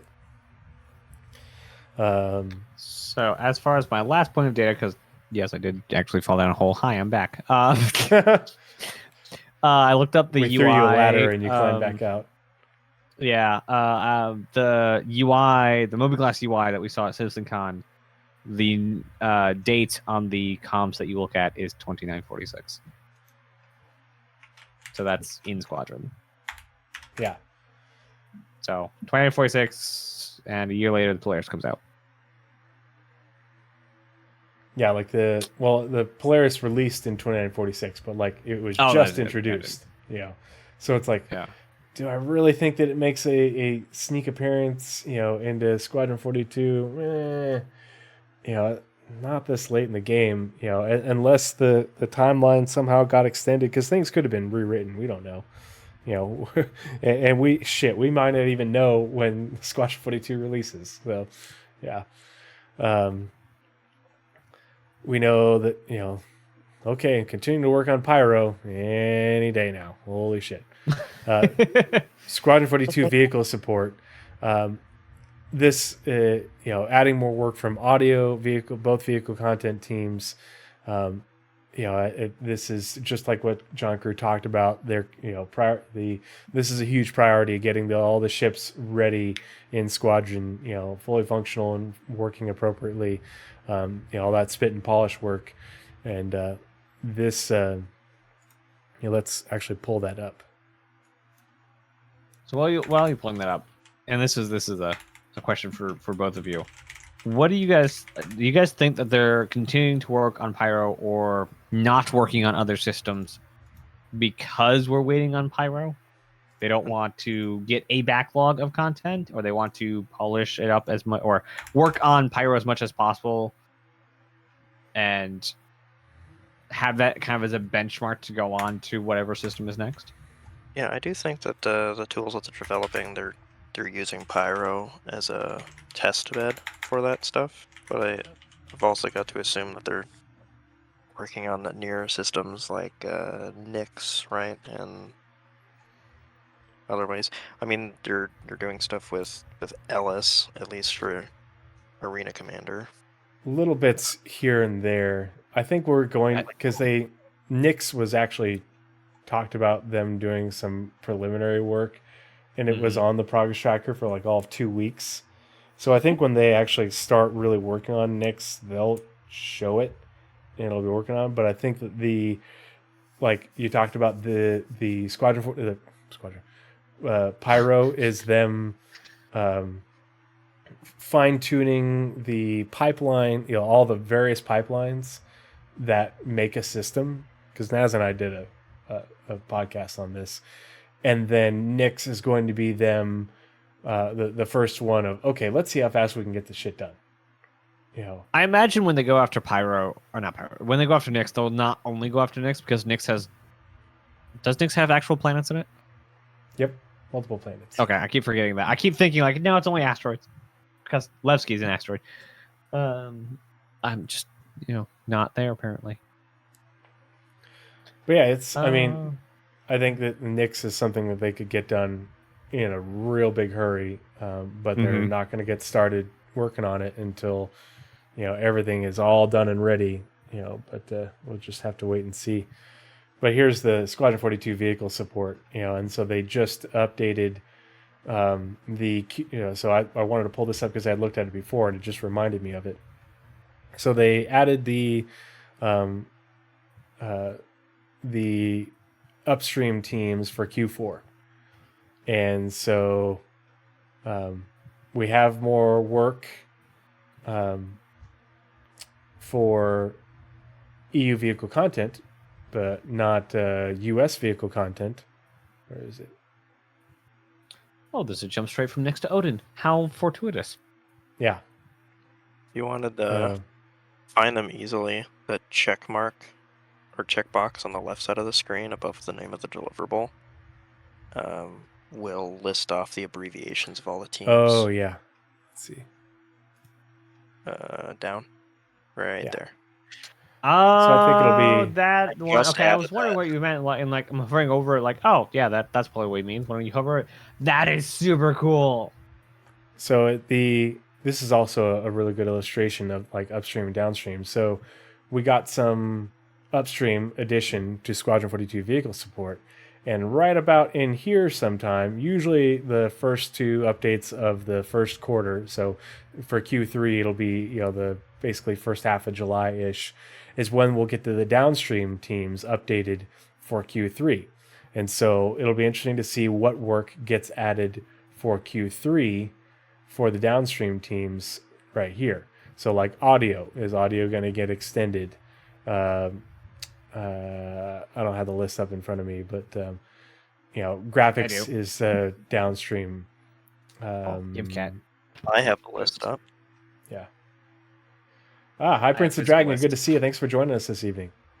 Audio is audio. I know audio and graphics, VFX. Arena Commander a lot of features these AI content teams. Pretty much anything with AI. Network teams, narrative, motion cap, persistence, planet tech, art. But you can see that all of these teams have had a lot of work going on, and I want to see if these are going to continue. That theme for stuff really getting kicked into 11th gear. Yeah. October of last year. Yep. Exactly. I do have a question about the roadmap or the scheduled work timeline. Yeah. Is there a technical reason why we can't move it over more? Over to the right? Or the left? Yes. To see more into the future. It is currently limited to the year of the last piece of time that. Oh, you mean? No. I don't mean the progress tracker on it stuff. I mean just to like center what we're looking at. Why is your body now the Terminator from the future, Shiny? No. With all the answers. Now that I have like the. It's because I don't want you to know. That's why. Oh, okay, that makes sense. But now that you have the tags there, it'd be nice to like be able to bring the end of the roadmap over to those tags to make sure I'm reading it correctly. My eyes are getting crooked in the middle. Yeah, no, it's just because the months at the top is calculated based on the earliest known piece of time that was scheduled and the latest one that year. I just have to add a +1 to it, and it'll extend it out to 2024. There won't be any stuff there. Right. But probably improve readability for you. I can do that right now. Oh, geez, live development. Whoa. No. It could break. It could break.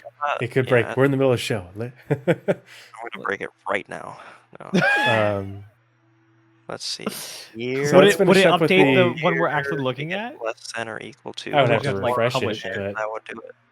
It would just refresh. But I won't deploy it. I'll do this so I don't forget about it. Okay. Yeah. And it'll. Thank you.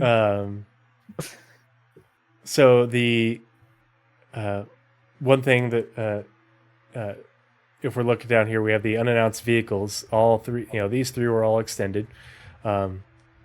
But so interestingly enough, so John Crew told us about the vehicle teams told us about the new Montreal vehicle team and how they're getting spun up, and they've actually been at work since the beginning of April. And so we know that the Montreal team is working on 2 variants of an existing ship. John Crew said ship, not vehicle. And so let's actually pull up that team. And Montreal vehicle. I should probably maybe replace the links I have to the progress tracker with links to this. I've been meaning to set it up so that I can go by slug, so that would be great. reference them. Yeah.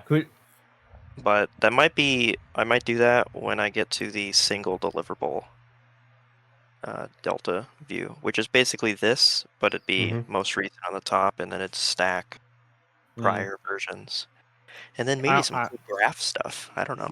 Ooh. I think it would be also a good idea to like maybe put make the little icon, the Star Citizen icon, the link to the progress tracker. Like something so we have both. The deliverable titles on here do link to the progress tracker. I have lots of Easter eggs. Okay, so you can just go through the timeline. Yeah, if you guys just click on everything, you'll find the party mode and everything. It's party. What's a party mode? You know, like when the disco light comes out and there's like guys dancing around. Where is that? D&D Beyond has that. Maybe I should work on that. Oh, I see. Yes, we like to party. My leg is being pulled. So the Montreal vehicle team. So look at these two. These are the two variants that John Kerr is talking about, and the Montreal vehicle content team is an upstream team. And they have had their Q4 schedule updated because we have this here, this vehicle down here. We don't know what this is. It's an unannounced. We just know that they're going to be working on it starting at the beginning of November. And so, but we can see that the variant that they're working on, the two variants of an existing ship that they're working on, both end conveniently in the first week of October. Now, we don't have any downstream work on this. But we will have to check back in on this in the beginning of July, the first couple updates, when the downstream teams get their schedules, to see what downstream teams get added and what their schedules look like, to see are these variants looking like they're going to be CitizenCon releases, or is the downstream work going to take it into November, or are they going to add, maybe, I think they would have already added US vehicle content if they're going to. But is the downstream work going to take it into November and have them be IAE releases? So we'll just have to keep an eye on that. There's no vehicle tech team. Not vehicle tech anymore. They got rolled into vehicle feature. Okay. Darn. Yeah. Another, Vandal fleet, like John Kerr talked about, the Squadron 42 ships. The work on the Vandal fleet has had. Here, we'll pull that up. Vandal.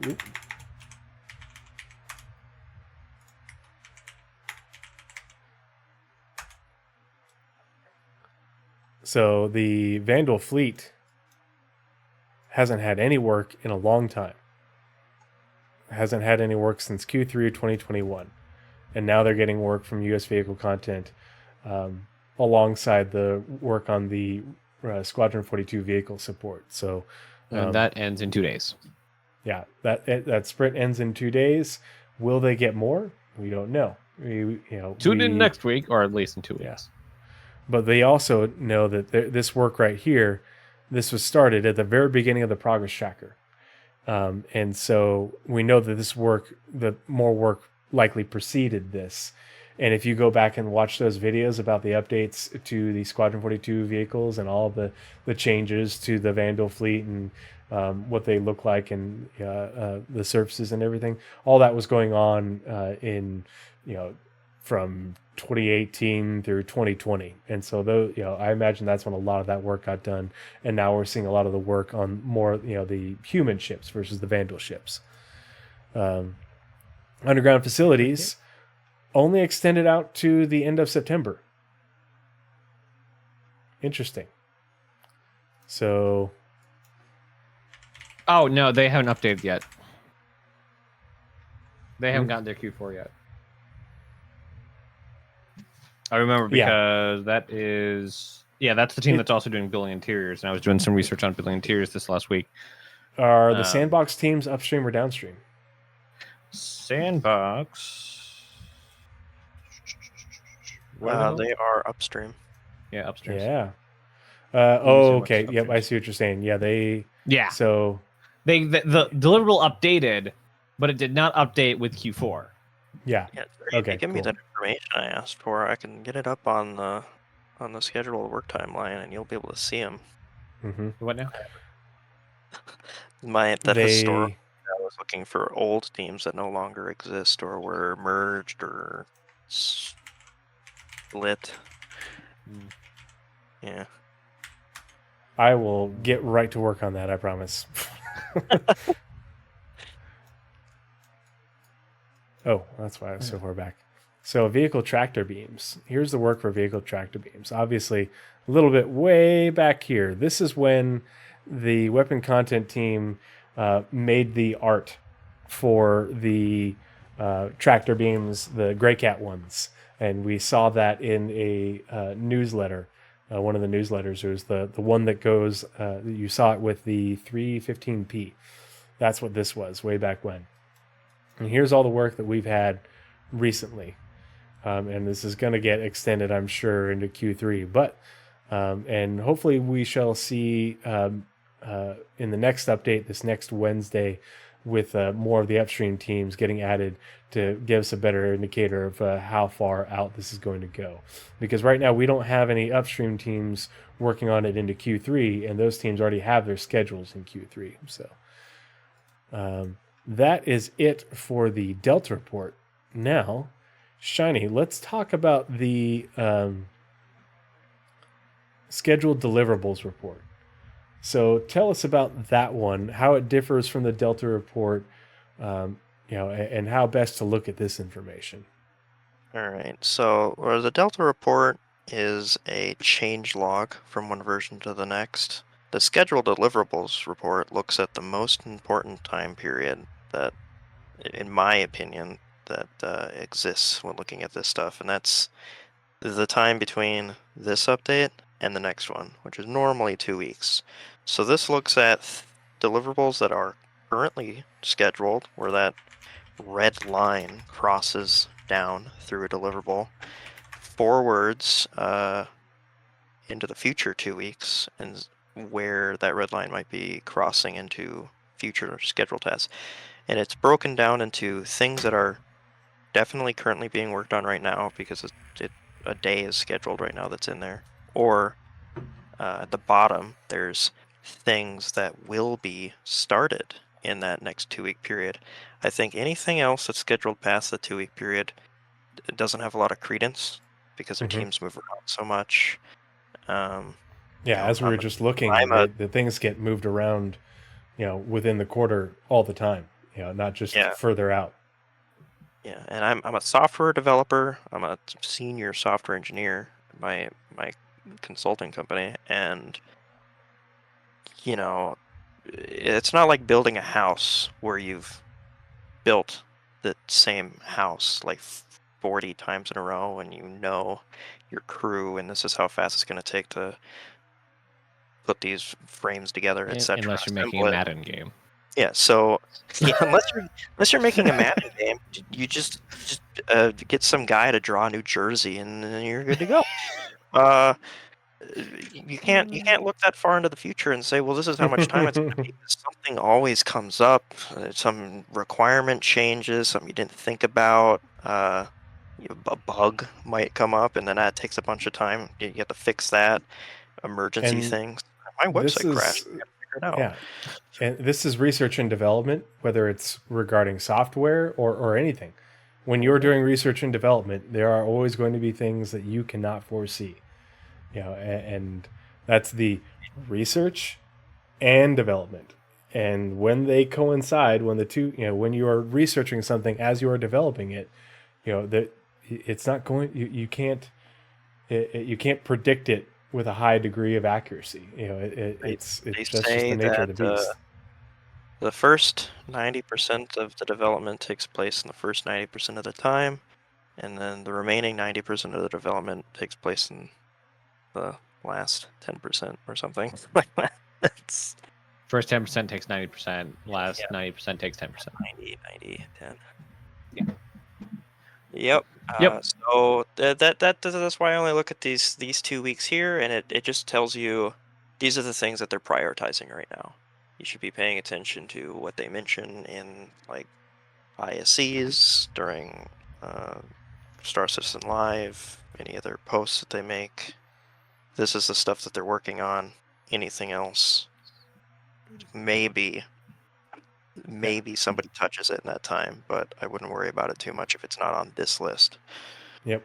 And the progress tracker is a this is the intent as of when this was like with this when this was put down. So our intent is to have these people working on this for this period out to this point. But at any time leading up to that, and even during those scheduled sprints, that can change based off the needs of the company, and their priorities. So it's good to see their intent and to get a feel for their intent and what they would like to do, with an understanding of that's not the way that things always work out. And like the only constant in in video game and, like you said, software development is change, and that's the way it is. And people need to wrap their heads around that, and it's okay. It will get there eventually. But it's if you remember the the comics back in the day, Family Circus, with the little kid doing that really weird route, and he finally gets to where he's going after stopping at all these different points instead of taking the direct route. Well, there is no direct route in software development, especially when you're developing something that hasn't been done. You're doing lots of research and development. That's the difference between what CIG is doing and what Bethesda did with Starfield. Starfield, looks like a great game, but there is not a lot of research and development in making that project. There is, you can, if you go watch the Digital Foundry video on Starfield, they did a great one. And they're like, yeah, it looks like a great game, but they are doing a whole bunch of, they used a whole bunch of things that have been done before, and they, you use them in creative ways to get the effect that they're looking for or the results that they wanted. But they didn't, there's nothing new, and there are it's very all on few a very companies. established engine. Yeah, there are very few companies that do things new. And that's for the reason that Star Citizen did it differently, is because It costs money. shareholders. Lots of money. It's dangerous. Yeah. Even It's- sure game is dangerous. So something like, I think Redfield is a really good example. They had so much data that said this should be perfect, and it still flopped. People enjoy it, sure, yes. But according to what they needed to get out of it, it did not do as well as they said it should have. Yet they did nothing new. They knew exactly what they were building. There was no groundbreaking technology. It was whatever genre it was, I forget at this moment, not my kind of game. But it was a very stable concept. Something like Star Citizen, or what's the show, or whatever it is, the Call of Duty devs that are now doing their own studio with like super destructible terrain. That's not normal. Mm-hmm. Yeah, like when doing you are not normal things is dangerous. going outside the box and doing things that are new and different, and when you think of a publisher, think of publishers more as venture capitalists than anything to do with game development. They are the venture capitalists that make games happen. And venture capitalists do not like research. They want, hey, here is a product. I have demonstrated my ability to make this product, and this is how much we think we can sell it for. That's what venture capitalists want to see, and that's what developers want to see from video games. Of, hey, here's an established studio with an engine. Here's what we think we can make with this studio or with this engine. With the people we have, we think it's going to take this much time. We're going to budget this much money for it. And they're like, oh, okay, cool. If you go to them and say, hey, we want to do this, but they're, in order to make this happen, we're thinking it might take this much money, but we don't know because we're going to have to do a bunch of research in order to figure it out. Well, that's a giant, open-ended question for somebody's pocketbook. And so they don't want it. They're not, for the most part, they're not interested. Even if the payout could be huge, it's not a thing that they are really all that interested in, and that's how it is in a lot of companies. Like a lot of technology is small steps and really just taking somebody else took the risk, and then we're just going to continue to stretch its potential as much as possible without developing anything new for as long as possible to make the most money off of it.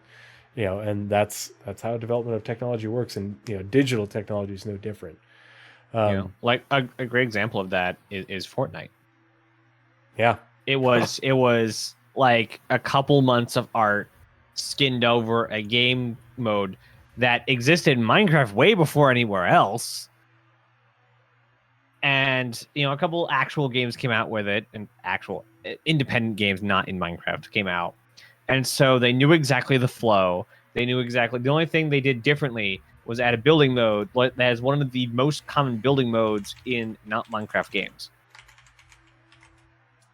And they've since taken it away. Why? Because it's less safe. to give more of that standard battle royale kind of gameplay loop. It was a distilled, their even intention was to have a story mode. That fell by wayside because that was unsafe. It was that once they released the battle royale, that was going way harder. They figured, don't take the chance. Let's just focus on the battle royale, the thing that's already making money and we already know is succeeding, because we already know that it was going to succeed because that's what everyone's already playing, and they were able to spin it up like that. Yep. Because it was, they knew everything. They already knew everything. So I don't think we need to go through all of the things on the scheduled deliverables report, just because if you want to take a look at it, I highly encourage you to take a look at it and see. I think one of my favorite things about this particular report is not only it makes it easy to you can see, whereas the Delta browser shows you the sprints in the different teams, and if it's full and part-time, how many tasks, how long things, or the scheduled work timeline. It's really good visually. I like with scheduled deliverables, it breaks it down into how many devs of what type are working on how many tasks through a certain period. So you can really tell what sort of people are working on what from what teams. And that's why, here at Bounty Hunter V2, we can see that EU Landing Zone 2 has 3 art devs with 25 tasks. Mission feature team, which they talked about the work from the mission feature team in the last monthly report. 4 design devs and 2 engineering devs working on 2 and 6 tasks respectively through a certain period. Narrative team, 2 design devs working on 5 tasks. And so I really like being able to see that breakdown, because I like being able to see how many people are assigned to anything at a given time. So I think that's really great. But it's I think it's encouraging to see that for bug fixing and tech debt, you have all of these people currently assigned on fixing bugs and updating, taking care of tech debt. Well, when I went to Spectrum, they told me that they weren't working on bugs. Oh yeah, they're not working on bugs at all. Yeah, when I go to Spectrum, everybody's like, "Why aren't people fixing bugs? They're just adding new features." Yeah, look at all these people from all these different disciplines, from all these different teams. Yeah, bullshit. Use Roadmap. But this is also like what Naz was talking about with the chapter work. You can not only visualize the chapter work on the scheduled deliverables report really well, but you can also see, like Naz was talking about with the teams, and see what teams are working on the individual chapters. Are they upstream? Is there any? All for the most part, downstream teams, very little upstream work going on the chapter work, which to me is a pretty good indicator. And then what does that mean if all the upstream work stops for stuff and it's just all downstream? That means that they're actually... Well, for Squadron, all the teams are downstream teams. Like, even level design, all the level design teams are downstream teams. The named Squadron teams are. But there isn't, like, if you go through the chapter work, there's very little work being done on the chapter work from teams that are upstream teams. There's only one. Yeah, like And that's actor vehicle feature feature. team. The only one is vehicle feature. The rest of them are downstream teams. Yeah, well, they're I know, I actor counted. tech. Oh yeah, no, actor tech is downstream. Yep, I thought that I read that as actor feature. I have it in front. I literally went through all the chapters the other day. What, do you have like a manual printed out? Mhm. No, I accidentally printed the upstream downstream teams on a piece of paper. So I just have this on my desk now, so it's actually proving quite handy. I really should do that. I should and Bad. have it laminated and everything. Yeah. Let's see, where is it? The other thing Even is, roadmaps have a manual. not only do you have bug fixing and tech debt, but miscellaneous support. And so bug fixing, tech debt, and then miscellaneous support. Though not only is that where you get bugs fixed and things are brought up to speed when new tech is introduced into the dev branch, that's basically them going through and okay, we've introduced this and we need to do a light refactor or to make this work with the new tech. But miscellaneous support also includes a lot of things that don't get their own deliverable. And so that's always good because if you look at the teams in here, you see that these teams are providing miscellaneous support, and a lot of it, oftentimes, these are things that are things that get released in a new patch, and they aren't on the release view. They don't get their own deliverable, but it's a lot of times a little quality of life things. And I think one of the things that comes to mind is like the cargo thing for the Mustang Beta, was it? Or which is the one that the Mustang that has the cargo lift? That was done within a miscellaneous support sprint. So I think onboarding also occurs in this yeah, area. Coffee vendor? Yep. Is the coffee vendor Lots of back work in on 19.1? missions. Vendor. No, the coffee vendor is Still missing? I think they're. I hope they somewhere get better else. soon. They Yep. probably went to go hang out with Tessa.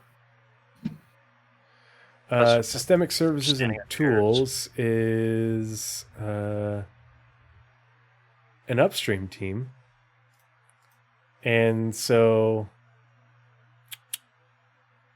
we need the systemic services and tools Q4 schedule. Obviously, they're going to be working on quantum for a while, but again, 6 engineering devs working full time on quantum. And we've had multiple reports. The last 3 reports have been talking about them working real hard on quantum and different features of it. And the first mention of them in monthly reports in March after not hearing from them since February of last year. So keep an eye on this. Refinery ships, gameplay feature team, working on that. Lots of really good stuff in here. It's good to see where their current priorities are. And then, because I always like to mention it because it's something I'm very curious about, and I'm really hoping that we get a big reveal out of it at CitizenCon, asteroid facilities. No one is talking about asteroid facilities but me. And when they finally show it off, I'm going to be like, I've been talking about this for a year, because they've been quietly doing art on it for, for a year now. With a few I'm little breaks surprised here more and people there. don't talk about it because everyone says, not me, but everyone else says that was their favorite hangar. Yeah. Like mine was definitely the air review. Mm-hmm. But everyone says that their favorite was the asteroid facility. But like, I'm shocked that no one else. Like I personally don't have a lot of care for asteroid facilities. Like, I think it's just peak sci-fi. We have underground facilities. How are we not going to have, UGFs I much rather on see asteroids? the buildings that we see in the origin backgrounds than asteroid facilities. Oh, I'm sure we're going to see those. Like as well. I want to see an Iceland think we could- planet. Well, and I think we could see the fancy asteroid facilities. I think we could see a Fancy asteroid facilities. Microtech having an asteroid facility, where they're, who knows? I don't know what we don't know what they have planned for them. All we know is that they're working on them. And I just remember that that one image. The box is sticking out of a rock. No, it was during the CitizenCon demo of whatchamacallit, the Master no, I've modes. seen it. It was where he it was dropped boxes out and sticking out of there's a rock. Yeah, It was that's like all that 8 I want. pixels wide. I want it's just UGFs instead of going underground, they go into an asteroid, and hangar doors. Yeah, I think it'll be cool as hell. Okay, cool. So Well, they've done outposts without persistence, and plus we have persistence, so Yeah. it's just another thing. And this is what I was talking about in the pre-show ramble. Like, why are we working on this? Does it add anything? Does it add enough new things? Could this have been done post 1.0? Why is the net so wide now? I think it's in order to keep people employed, like we talked about with the. That's a good point. That's a very good point. You have you get these people, you build your talent, and you have the talent building the tools in order to make the things that you want to have in the game ultimately. But if you don't have them starting way back here, they're way behind the power curve when 1.0 comes along. So if you think about like No Man's Sky, they released, that I pre-ordered. I was there for that release. Holy moly, what a disappointment it is. And they have clawed their way back. But that doesn't work for a project like this and a team like this and doing this, doing things with this kind of fidelity where it's procedural tools, it's not procedural generation. And I think that's the big thing is if you want to have the fidelity that CIG and CR are going for, you have to have the talent pool to build the tools, to build the things, and you have to have the pipeline to do it, and that's all that R&D work. You can't start that at, after the fact, and they wouldn't have gotten the money. The other asteroid facilities wouldn't include Aaron Halo gates, would it? No, I think the Aaron Halo is its own bespoke thing. Yeah, I'm sure we'll see them in Stanton. Hobo? I was gonna say that the other part of that is if you're not putting people on stuff to work on, then you're paying them to sit on their hands the entire time, and then that's when you start furloughing people and laying them off. And SIG doesn't want to be losing employees. They want to continue ramping them up, so you might as well get something out of them doing nothing. And then that's when you end up with buggy carts with slippery ice surface tech that we didn't have before. And so when we get roads, I need bananas. Now, Dang it. when we get the bananas, yeah, I want to have the animation of Well, it should opening be my the- visor, peeling banana as I'm driving, eat the banana, toss the banana peel behind me. I think the Star-Citizen equivalent of that is going to end up being like a torpedo burrito wrapper, and you slip on the guac. Space chorizo, yeah. Red Martian says, can they do asteroid... Whoop, hold on, it just scrolled down. Red Martian says, can they do asteroid facilities without persistence? Or is it worth doing without persistence? Oh, sorry, persistent hangars. Well, persistence is already in. PES is in, it works. It's been in the dev branch. That's why they're able to work on these things.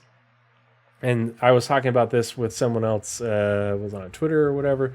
But Naz and I have talked about this with multiple things. There are a lot of things for the game that have been worked on over the years by different teams in preparation for persistence. So like, okay, we can do this part of the development on this feature or this asset, what have you, before persistence is in.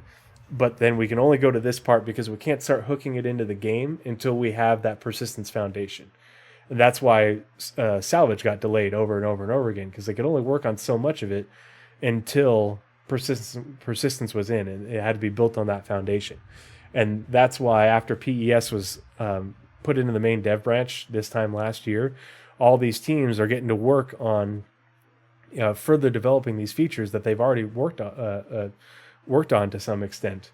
And it's just there's a backlog of, hey, we've worked on art assets for this, and we've built things that are ready for that, but now the persistence is in. We have to continue to develop that feature or that asset now that the tech that it's built upon is in. I think a good example of that is like when we talked about components and subcomponents. They've made the art assets. They've made the art assets in a way that they can be swapped out and moved around and everything.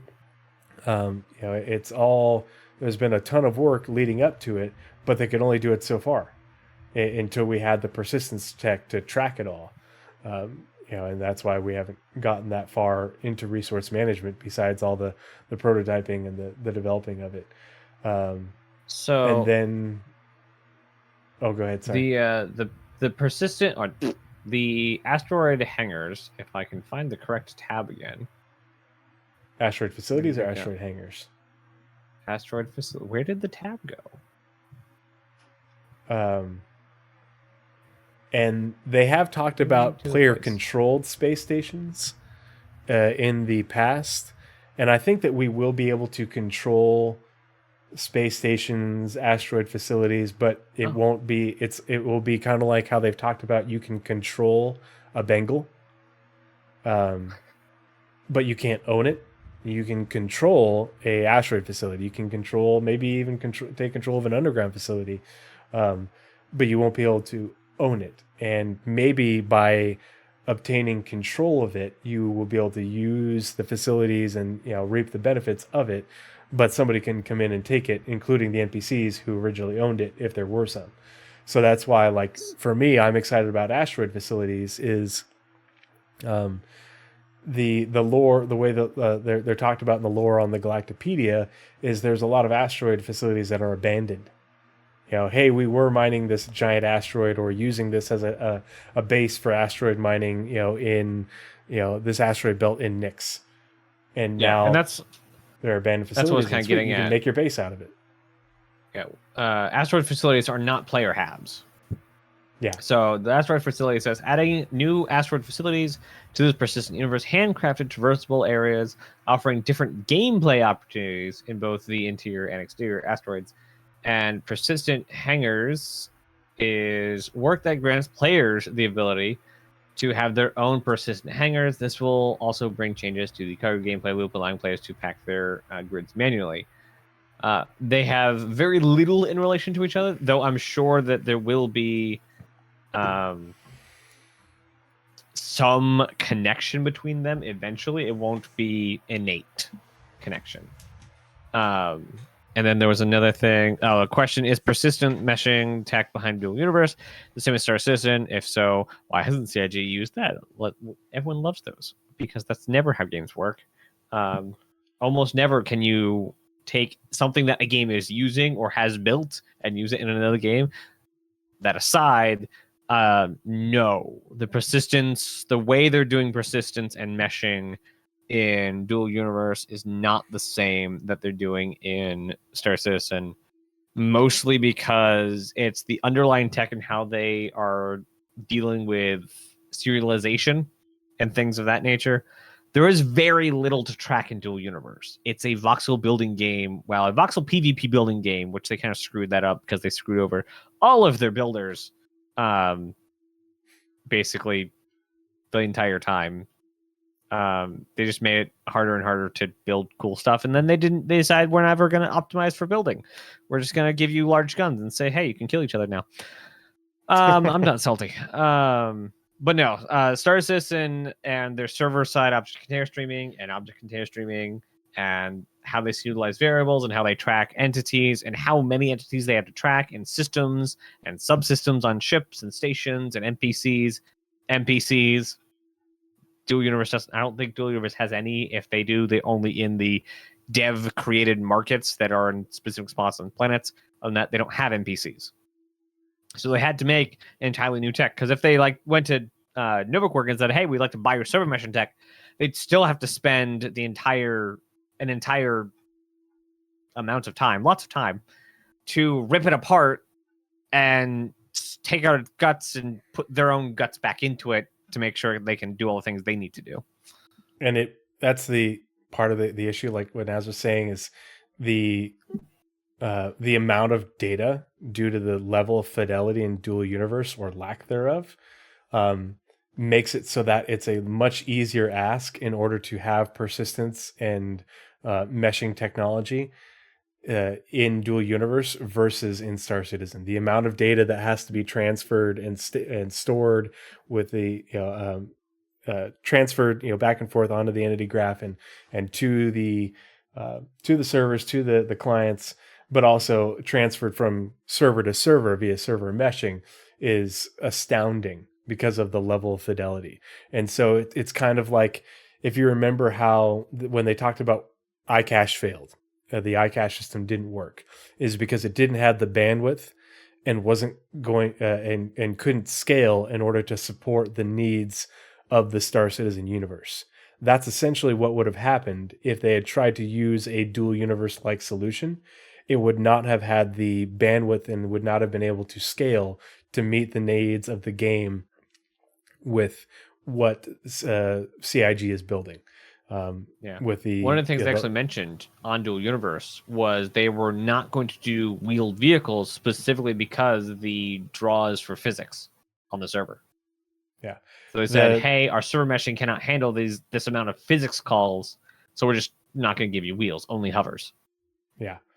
It has same name, and ultimate, like, at its base definition performs the same function, but it's like calling a Jeep and a Tesla a car. Yeah, they both drive the same thing. Yeah. But they're completely different vehicles through and through. Yeah, like how they get to that point of being able to transfer you from A to B is completely different. Oh, ads. Oh, ads? Man, I always forget that there's ads. Sorry, I don't keep track of the ads and stuff just because I don't have the stream up on. I'm a bad streamer. Watching the direct Discord of the video like I am. Yeah. I mean, that's a thing. Yeah. Like that is a thing. Yeah. Okay. So we answered a couple of questions, but if you haven't checked out the scheduled deliverables report, I highly encourage you to check that one out. Check out all the reports. And if you're not already in my Discord or in Nazeris' Discord, we're like always available. So if you're running through these things and you have questions, you can, feel free to ping me. Shiny is in my Discord as well. We're always happy to answer questions. And if we don't have the answer, we've got the guy. He's right there, spinning around in his chair. Send Pinkertons to your house. Yeah. Yeah, you can ping me, and if I don't have the answer, I will ask Shiny and get back to you. But these are amazing tools, and I really, Nazeris and I believe in them, and we hope that more people will use them because it's good information and it's interesting, and I think that's why Nazeris and I like it, because we geek out on this stuff. But it's also one of those things where having this information makes it so, like, at least for me, I don't get spun up about when things change. I don't get bothered by it. It's like, I understand the process. I can see the process. I can, I can see why they're doing things and where their priorities have shifted and what they're working on. And so it's just, things don't bother me. And I would much rather have people in the community, and in particular the community that Nazeris and I share, have a much healthier relationship with Star Citizen and Squadron 42. Yeah. Oh, you have a donation. Dark Silveir? Yeah. Is that how I say it? Dark Silveir just donated $50 to stackup.org. Thank you so much, Dark Silveir. I cannot tell you how much I appreciate you. We really appreciate the direct donation. And actually, that's a good time to talk about that before we continue on. We have some names that are fairly new to the podcast in chat this evening, and probably a few people who haven't said anything. But you've probably seen MooBot, which is the bot that I use. I don't take any money from content creation. Not only can you donate directly to stackup.org via that link, or there's a little button thing on Twitch that you can use as well. You can donate directly to them through that. But Aetherdrift, just watch the ads. All the ad revenue, all the sub revenue. If you hate commercials, you don't want to watch ads, and you want to sub to the channel. And I will be streaming gameplay and stuff a lot more often in the future now that I'm home. You can do that. I donate all that money directly to stackup.org. I actually just got a Twitch payout and I need to donate that. And when I make those donations, I round up to the nearest 100 with my own money. And stackup.org is a cause that I really believe in. I am obviously, if you saw the tweet, you know that I'm not only a veteran, but I'm a member of the military. I'm in the National Guard. I just got back from 3 months of active duty. And being away from your family is hard, in your support group. And PTSD is a bitch. And stackup.org helps connect veterans and members of the military with video games and video game communities like this one that we're interacting with right now, in order to help combat PTSD and the struggles of being away from your family and your friends and your support group. So I believe in StackUp. I donate to them, and that's why I do this podcast and make content, is because it's fun. I get to hang out with Nazeris and Shiny and the rest of you, but also because we get to do it for a good cause. So thank you, Dark Surveyor, for your donation. Please consider tossing a sub my way so you can avoid ads, and that money will go to StackUp. When I make those donations, I post the screenshots of the receipts in my Discord and on Twitch to show that I'm not full of shit. And also, if you're watching, if you haven't already subscribed to my YouTube, I would really appreciate if you subscribe to the YouTube, subscribe to Nazeris and the Nova Forge as well, to help support us in what we do. Aetherdrift, we are so glad that we can help. That's why we're here. We enjoy doing this, but it's rewarding to see when people get that aha moment, and because we've had aha moments ourselves. And like the amount of knowledge we have, if we don't share it, we're just composting knowledge. Like it's if we're not sharing it, it's useless, right? So and by the way, there's no Discord thing publicly. We're in a private call that Shiny gets to see this time. Yeah, you should just be in the private call. just Get everybody in here. Chaos. I mean, there is I think Tomato does all of his podcasts in a public room for his Discord community, and he streams it there, but only him and his guests are allowed to unmute. Mm-hmm. So it's possible. It's definitely possible, but Tree's just kind of trying to baby steps. First get everything to work correctly, other than what we're already doing. Instead of adding a new platform. Remember the dang checklist so I don't forget to put out the Discord announcements. Have you made the checklist? Do you have a checklist?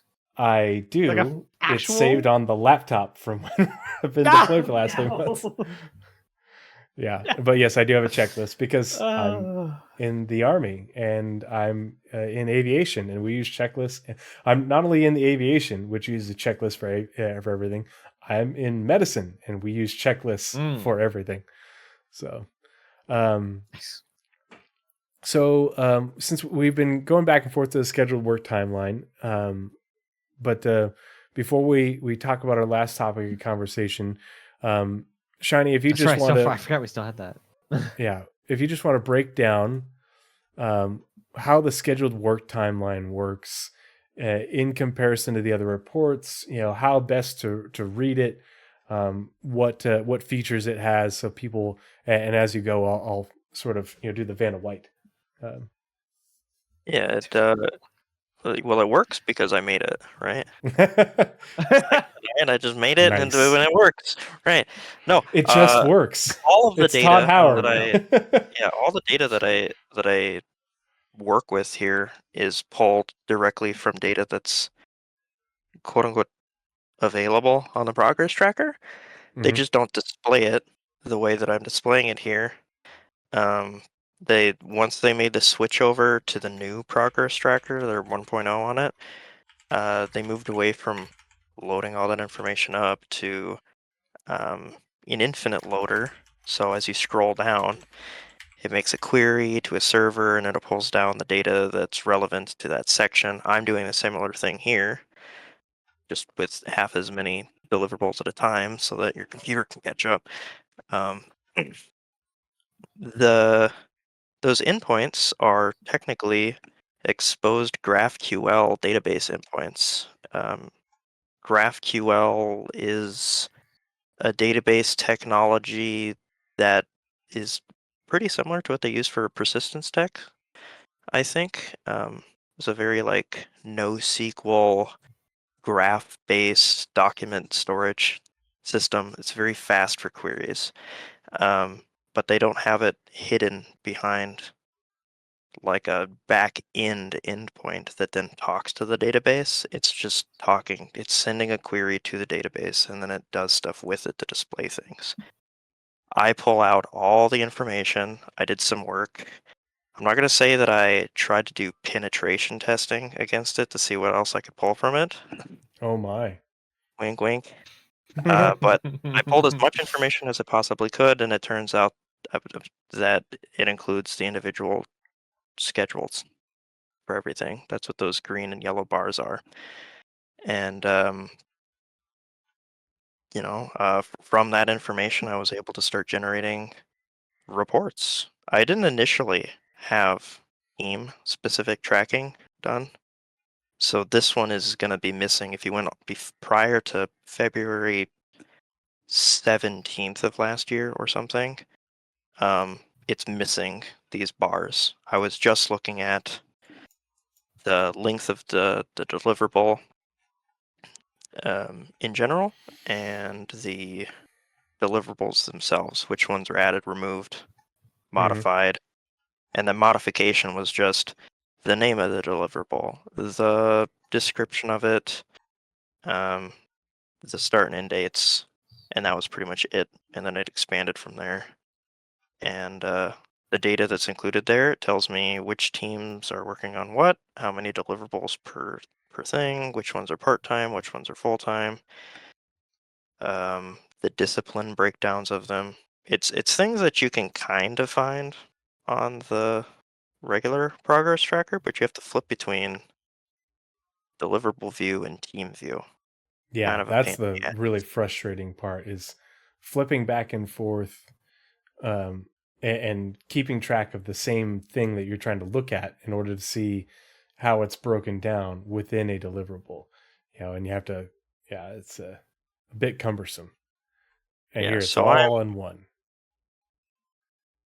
quick question. Do you have the labels checkbox actually checked, or are those things erroneously showing? Is It that is not actually checked. checked? Oh, Interesting. now I it's have a checked. bug that I get to fix. Not supposed Look to at show that. if it's unchecked. Interesting. Okay. Well, and then I clicked Yeah. it, and now there's showing, and it's turning I think off and it's on. because a filter or something changed. Hmm. I'll add it to my progress, I have a project board pulled up in front of me right now because I've got a couple of things that I wanted to work on. But I decided that it'd be a good idea to maybe combine the two views so that you could really understand how everything aligns, and I wanted to make it in a very visual, visceral manner. So if you typed in chapter to see all the chapters and you zoomed out, then you'd see that break where it goes yellow prior to October of last year to green to the right. Did I say yeah? Everything to the left and then the right, and you can see that break and lots of time, and it's very clear what's going on. Everything's blue on the progress tracker. You look at it and you go, I don't know. You barely see the stripes for whether or not something's part-time. And they say that given discipline might be marked part-time, but it'll get marked part-time if a single day in a year of green work is yellow on the progress tracker. Yeah, it Which does is, not denote it I'm not, accurately yeah, at I'm not all. saying it's not disingenuous because I'm sure it's not on purpose, but it's very misleading if you look at it at a glance, you go, oh, well, they haven't really been working on it, but maybe they have. You can see, yeah, for chapter 4, whatever that first thing is on there, there's like one part-time thing, and then there's a half, and it's mostly green throughout that section. Yeah, so I'm pulling things from their database, I'm displaying it this way, and I'm adding extra filters that I think are essential that are missing, like the ability to filter by things that are in progress, which technically speaking, the schedule to deliver report does have a slight misalignment from what you see on here, and it's tied to the Santok Yai specifically because it has had like 17 in like different unique deliverable entries for it. Every time it my. appeared, the title for it would mess up Jake's identification system or something. So it screws with the number. I think it's off by like 2 or 3 on the scheduled deliverable report. If you count them up, I don't think that they add up to the number that it displays. But that's like an Easter egg. That's actually a really good point that you brought up about the squadron thing, and what, you know, it gives credence. Like when people talk about like, yeah, I think squadron, you know, they think they're going to make an announcement at CitizenCon, you know, the 2-day CitizenCon thing, which has never happened before ever. You know, and I was at the CitizenCon in 2018. Like they're always about 6 hours long, so it's not even a full day. You know, for the actual event itself, there's always stuff going on afterwards. But to have a 2-day one, that means I have to have double the content. You know, that's they're gonna have to have a lot to show off if it's a 2-day event. And just think of the stuff we got this last CitizenCon. It was not that long. Yeah, It was what, 5 4 hours. 5 5 hours. hours. And okay, so it was 4 hours in the Richard Tyler or the Chris Tyler talk. yeah, That was a really tough talk for me because I'm on the subreddit news team, and I got to summarize that. Oh It was another guy no! who was summarizing it. No one's Oh, awake. I've had to. That's pain. I watched it like 4 or 5 times now, and it's hard. It's a struggle. Like to comprehend is one thing, but to note the summarization of it, that's oof. Mhm. Yeah, we were working on it in tandem. It was very painful. So, But yeah, this is Shiny. This If is there really was visible to see how much orange up to Q2 2022, and there's a lot less orange and far more green. And this is like all the chapters are like this. This was if you zoom out even further, it's even more obvious because it'll show go to about 25. all of them like that. It's super duper obvious what's going on here, and this was Paul Shelley's aha moment. I think he's supposed to come out with a video related to this because people say, well, 90% of the work's going into Squadron. I didn't pay for that, but between this stuff here and the stuff I have on the scheduled deliverable reports and the deltas, it's actually about like a 50-50 split. A lot of stuff is shared. Nice. And if it's not shared specifically right now, eventually the technology is supposed to make it into the PU anyways, because they're getting up to C2 or whatever it is. That's one of my biggest pet peeves is like, oh, 90, you know, they're all the, and people keep repeating it. And it's like, where did you hear that? And it's not a thing. People made that up because they misread when they, we did a podcast on it, but when they did the, they moved over the gameplay teams, the core gameplay pillar and the UI teams. I think that was it. So his core gameplay pillar was like October of 21, and then the UI teams was like May of 22 or something like that, I think, if I'm remembering correctly. And people took that as like, oh, well, they moved all the teams over and everybody's working on Squadron now. And it's like, tell me you don't even, because even if you just looked at the progress tracker, you'd be like, okay, well, that's not true.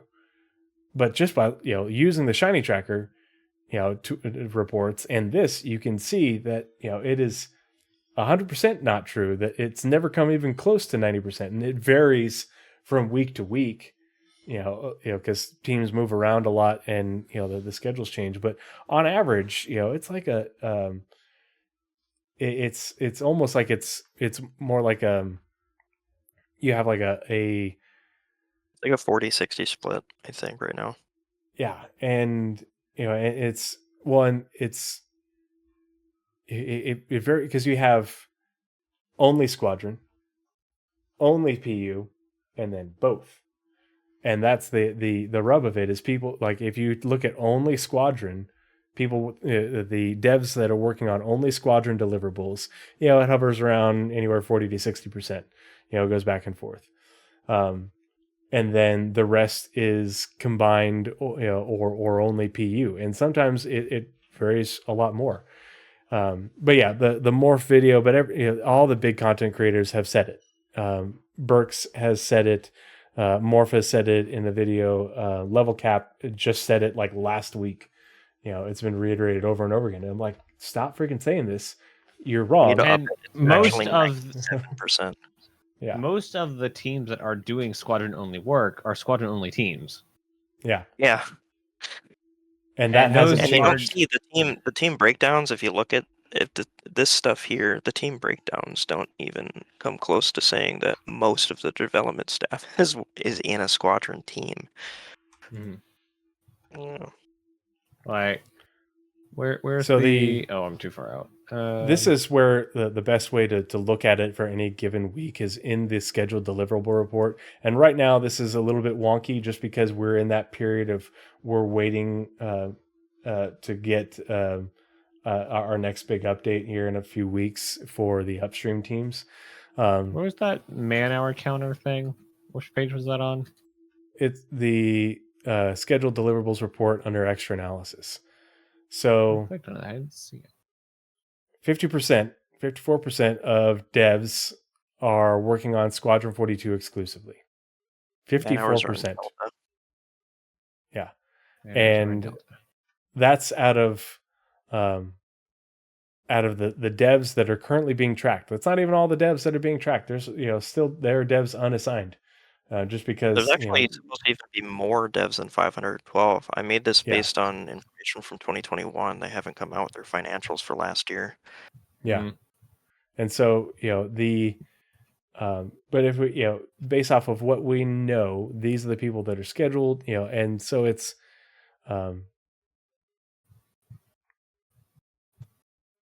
it doesn't say PU.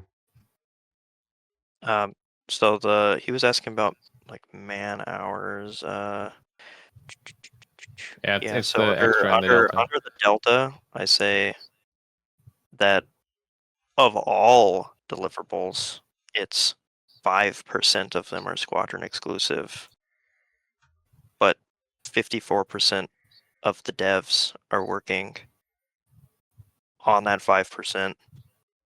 4% are shared between both projects, and so 91% of them are PU scheduled deliverables. Okay, that needs to be copy and pasted everywhere.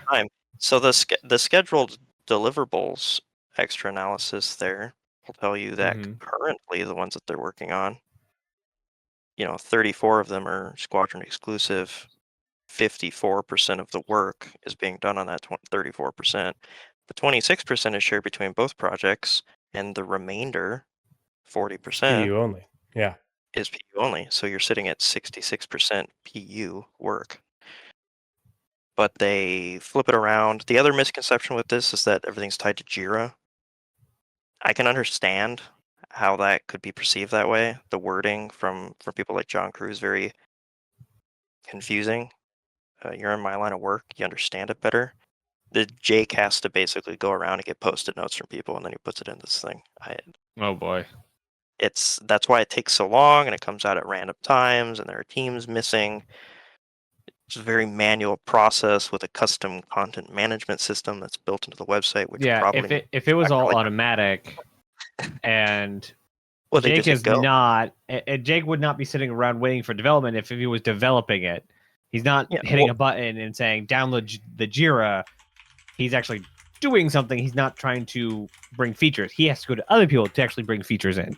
So he's not Yeah, and you see developing it mistakes like further. that. You remember ship 42 or 36 or whatever it was that appeared on there very briefly? Yes. My bot Yes, caught it it, and I did. told him, and he fixed it. That's because internally he has them named these things, and there's a little checkbox that he can say this should be unannounced. He doesn't put the actual name of the ship in there while it's like that, just in case he screws up and doesn't hit the checkbox to hide it. So he could have leaked whatever that ship was when it happened, but he called it Ship 42 at the time, and So it fixed it. If it was hooked to Jira, it wouldn't have that problem. It would have just leaked. yeah. It has So to go if through there a was a person. piece of data that you would like CIG to add to their publicly available data, what would it be?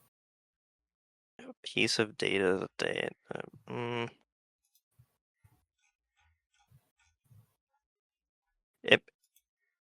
It makes it difficult for me to tell how much time is being worked on these tasks. Normally, you would put a priority value on it or an estimate of hours for tasks for burn down purposes, and they don't have that.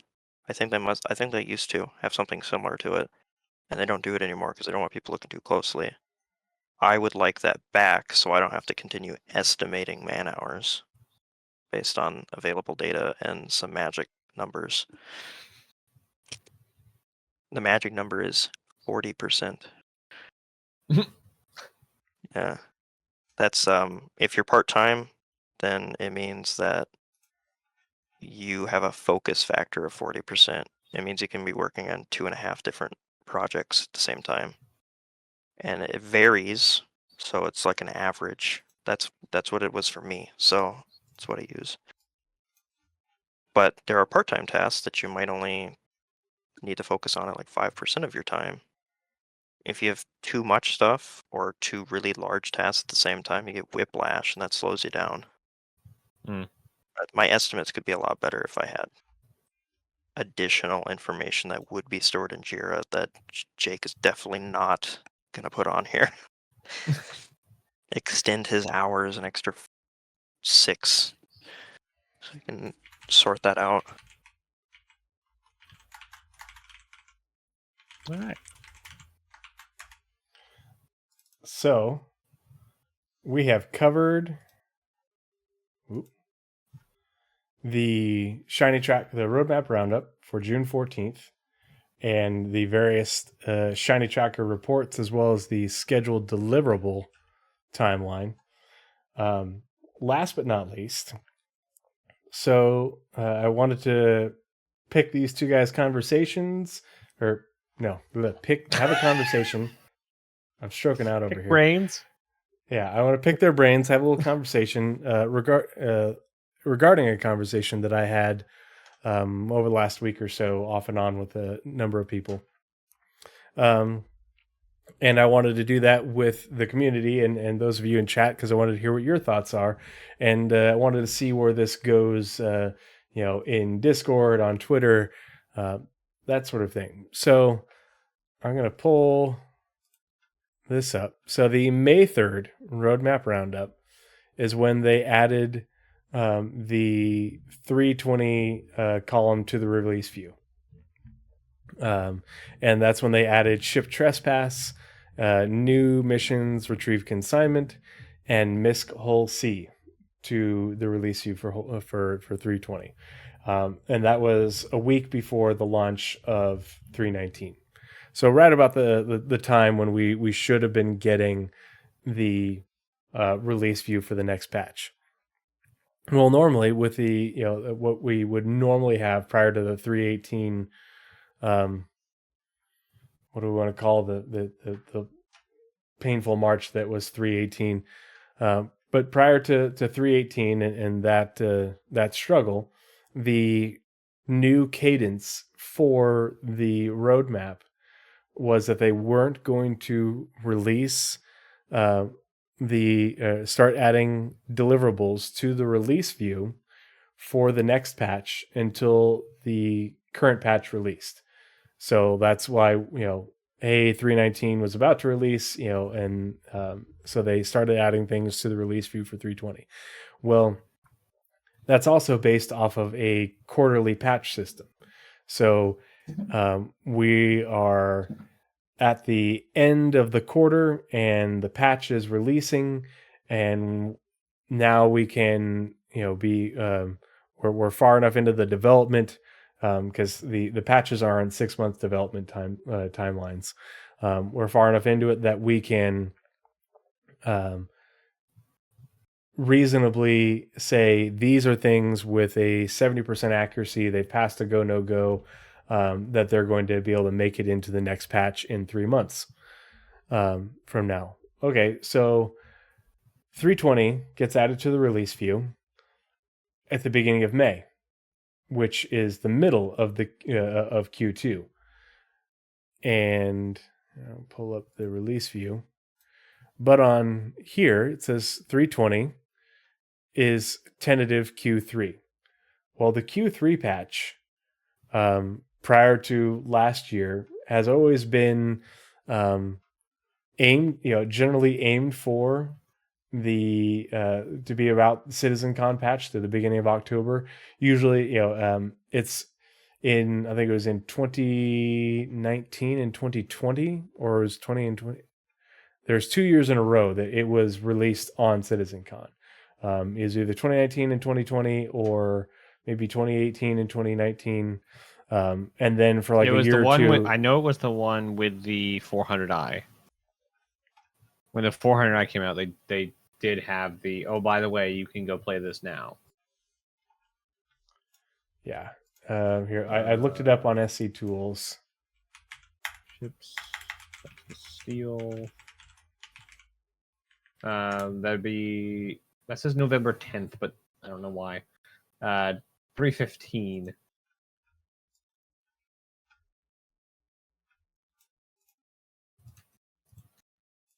Close these real quick. All right, so patch notes. So here are the patch notes. All right, so 3.7 went live on CitizenCon, 10/11. 10/11/2019. So, and then in 2020, 3.11, 3.11 went live on CitizenCon, 10/8/2020. And then 2021, obviously, we're in COVID, things happen. 3.15 slipped to the 10th of November. And then a week later, they had 3.15.1 for IAE on the 18th. So, but it was, 3.15 was they were shooting for CitizenCon.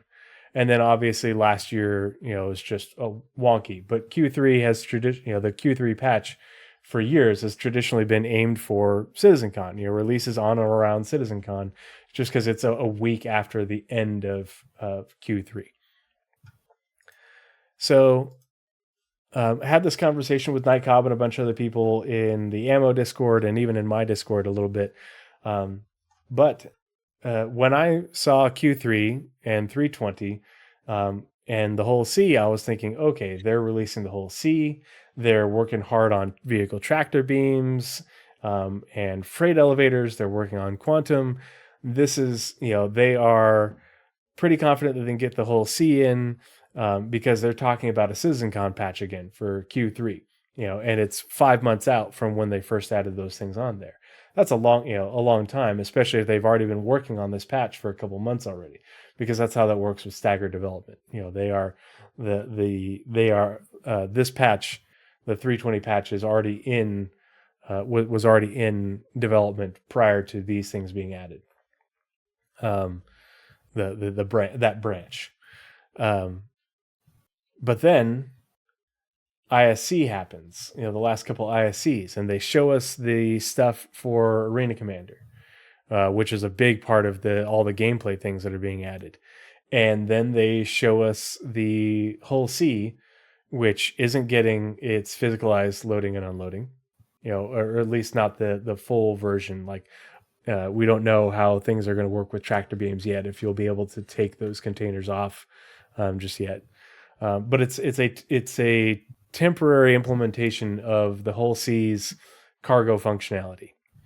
And they also talked about buying and selling cargo, haven't said anything about cargo missions, haven't said anything about quantum generating cargo missions, which is how all that's supposed to work. It all looks like this is what we can get in for the whole sea until those things are ready. And so that got me thinking after talking with Nightcob, because he brought that up. He's like, what if 320 isn't meant for CitizenCon? What if it is, they were putting, when they first added those things into the release view at the beginning of May, if they were doing so based off of a release window 3 months from then? What if they're aiming for a August release for 320 instead? What do you guys think?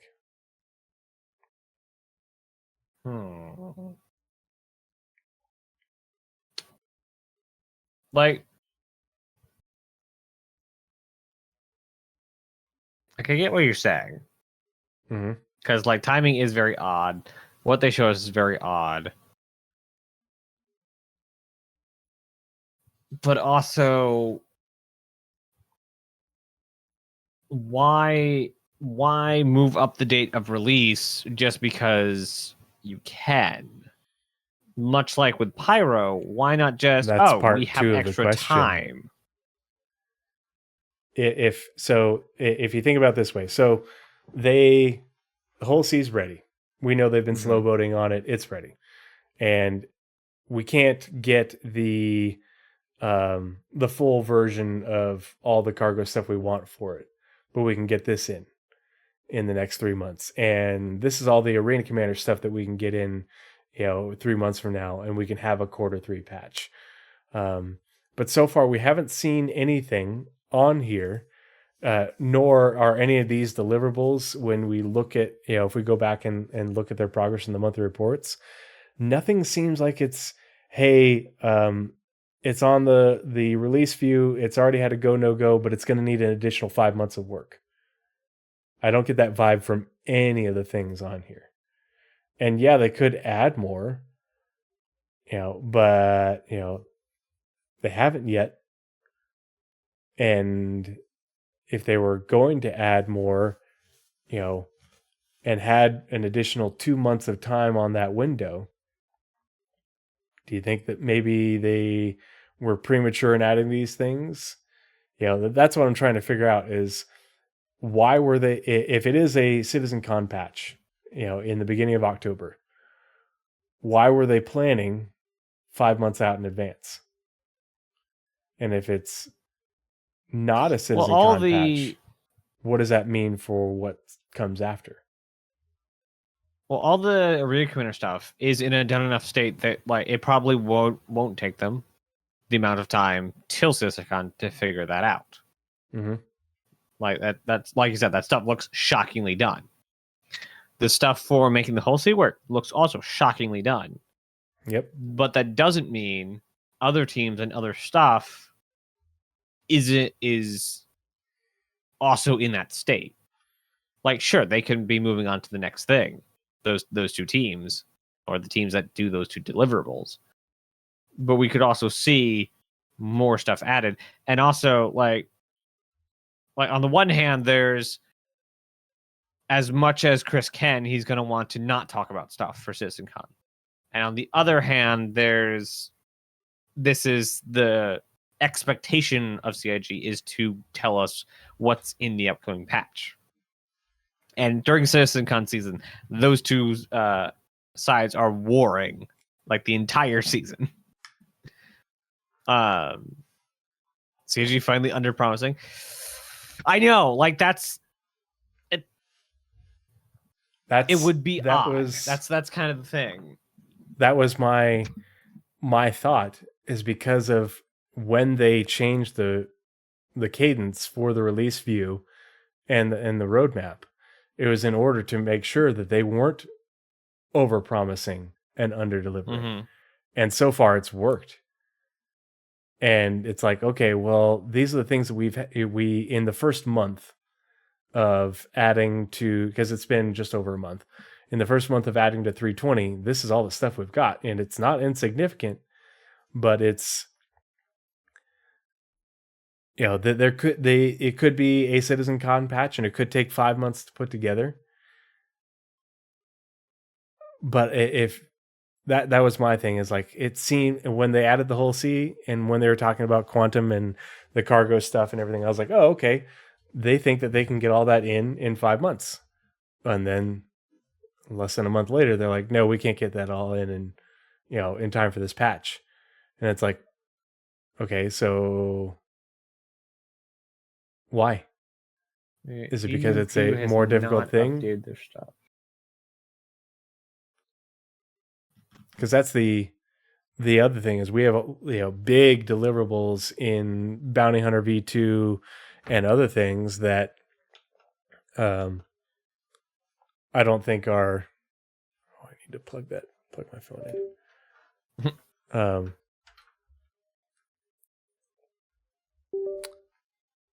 They I feel like that as interesting as the things are on the 320 release view, it's underwhelming if it's a patch that is like 8 months in development.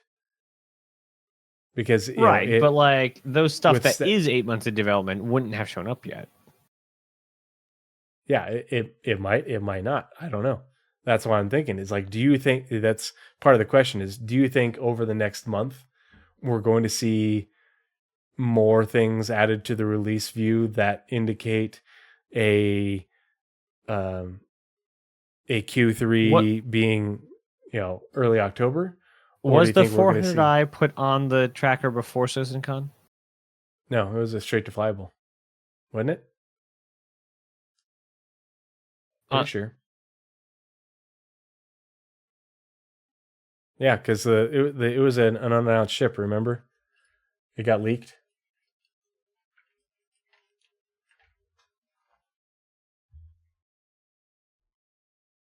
Right, that was a straight to flyable. High Prince of Dragon. I think there's a fair chance. Fair chance of what? And these questions are for you guys in chat too. I want to hear your thoughts.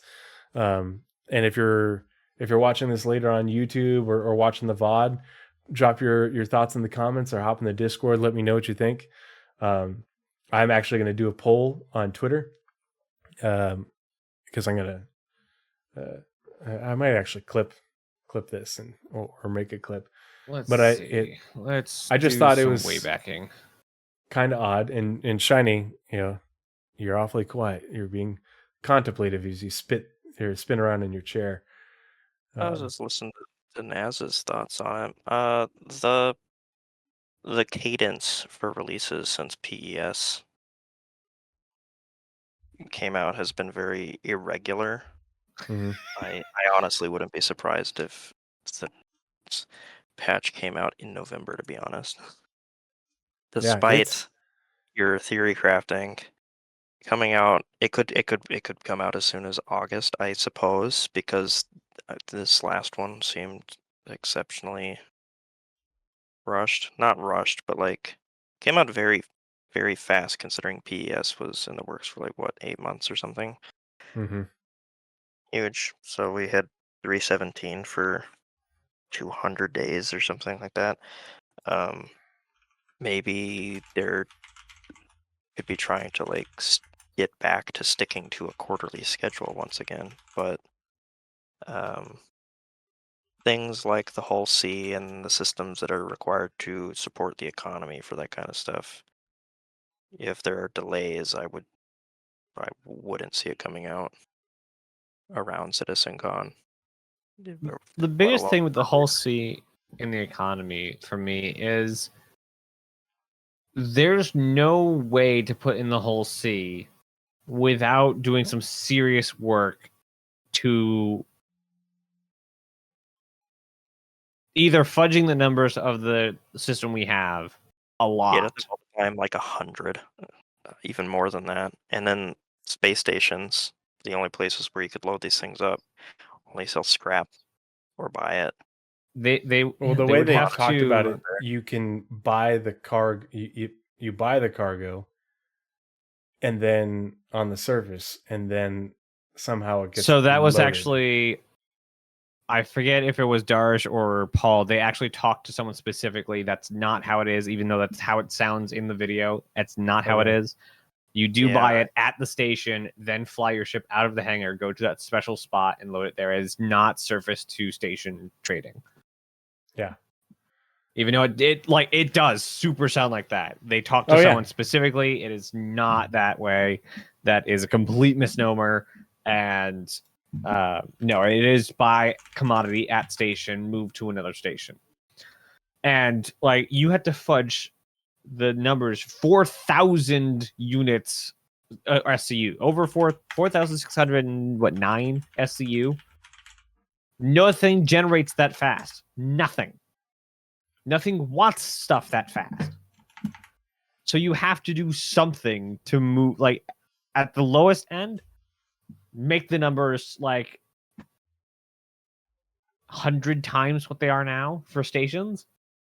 And at the high end, replace the give and take system to where these big landing zones need big things, and these external stations are taking in these things. Like the one thing we talked about on Captain's Table was, what if these Lagrange points that are now these salvage hubs, that's where they like pull the salvage to, in the background hand wavium, they break down the ships to the base components, and so they have a ton of gold, a ton of titanium to sell because of all these things. And ArcCorp and Hurston and Microtech and Orison needs all these materials. So you're taking it from these Lagrange points to the main stations, but also if they put in more commodities like computers, well, Microtech supplies computers, and you take them to these other places. But ArcCorp is made out of computers, so that was made out of steel, but okay. Steel but like, computer. It's steel got, computers. Aha, tree computers. Five being eternally tortured at the center of the planet. Oh man. Like they have to do something. Even if it's just hacky hand wavium, they have to touch something. And I don't. It's a little bit too far for me to believe that they'd hold on to the whole C for what, 3 years, 5 years. We've had it art complete in some form, and they're like, oh yeah, we'll just screw it over now. Yeah, exactly. Why? I will buy 20 boxes of scrap, put it on this ship, and then fly it somewhere else, so I can sell 14 and then be stuck with 6. Man, the first time I tried moving medical supplies, like, oh, this is super expensive. It's super, or not, like really cheap and super profitable to sell. I'll take all of it. You only want 8 boxes? Yeah. I have 300 of them. What do you mean? Store it anywhere. That's why it was one of my big concerns, is what they showed just looked like more of what we already have, except for with the ATC stuff. It did nothing new. Just, call ATC, park here, your cargo gets loaded after you've bought it. And I was like, okay, well, if that's the case, then we're still buying cargo. They didn't, and I think and that could definitely be one of the things that they aren't ready to talk about yet. Yeah, maybe it's not set up tomorrow.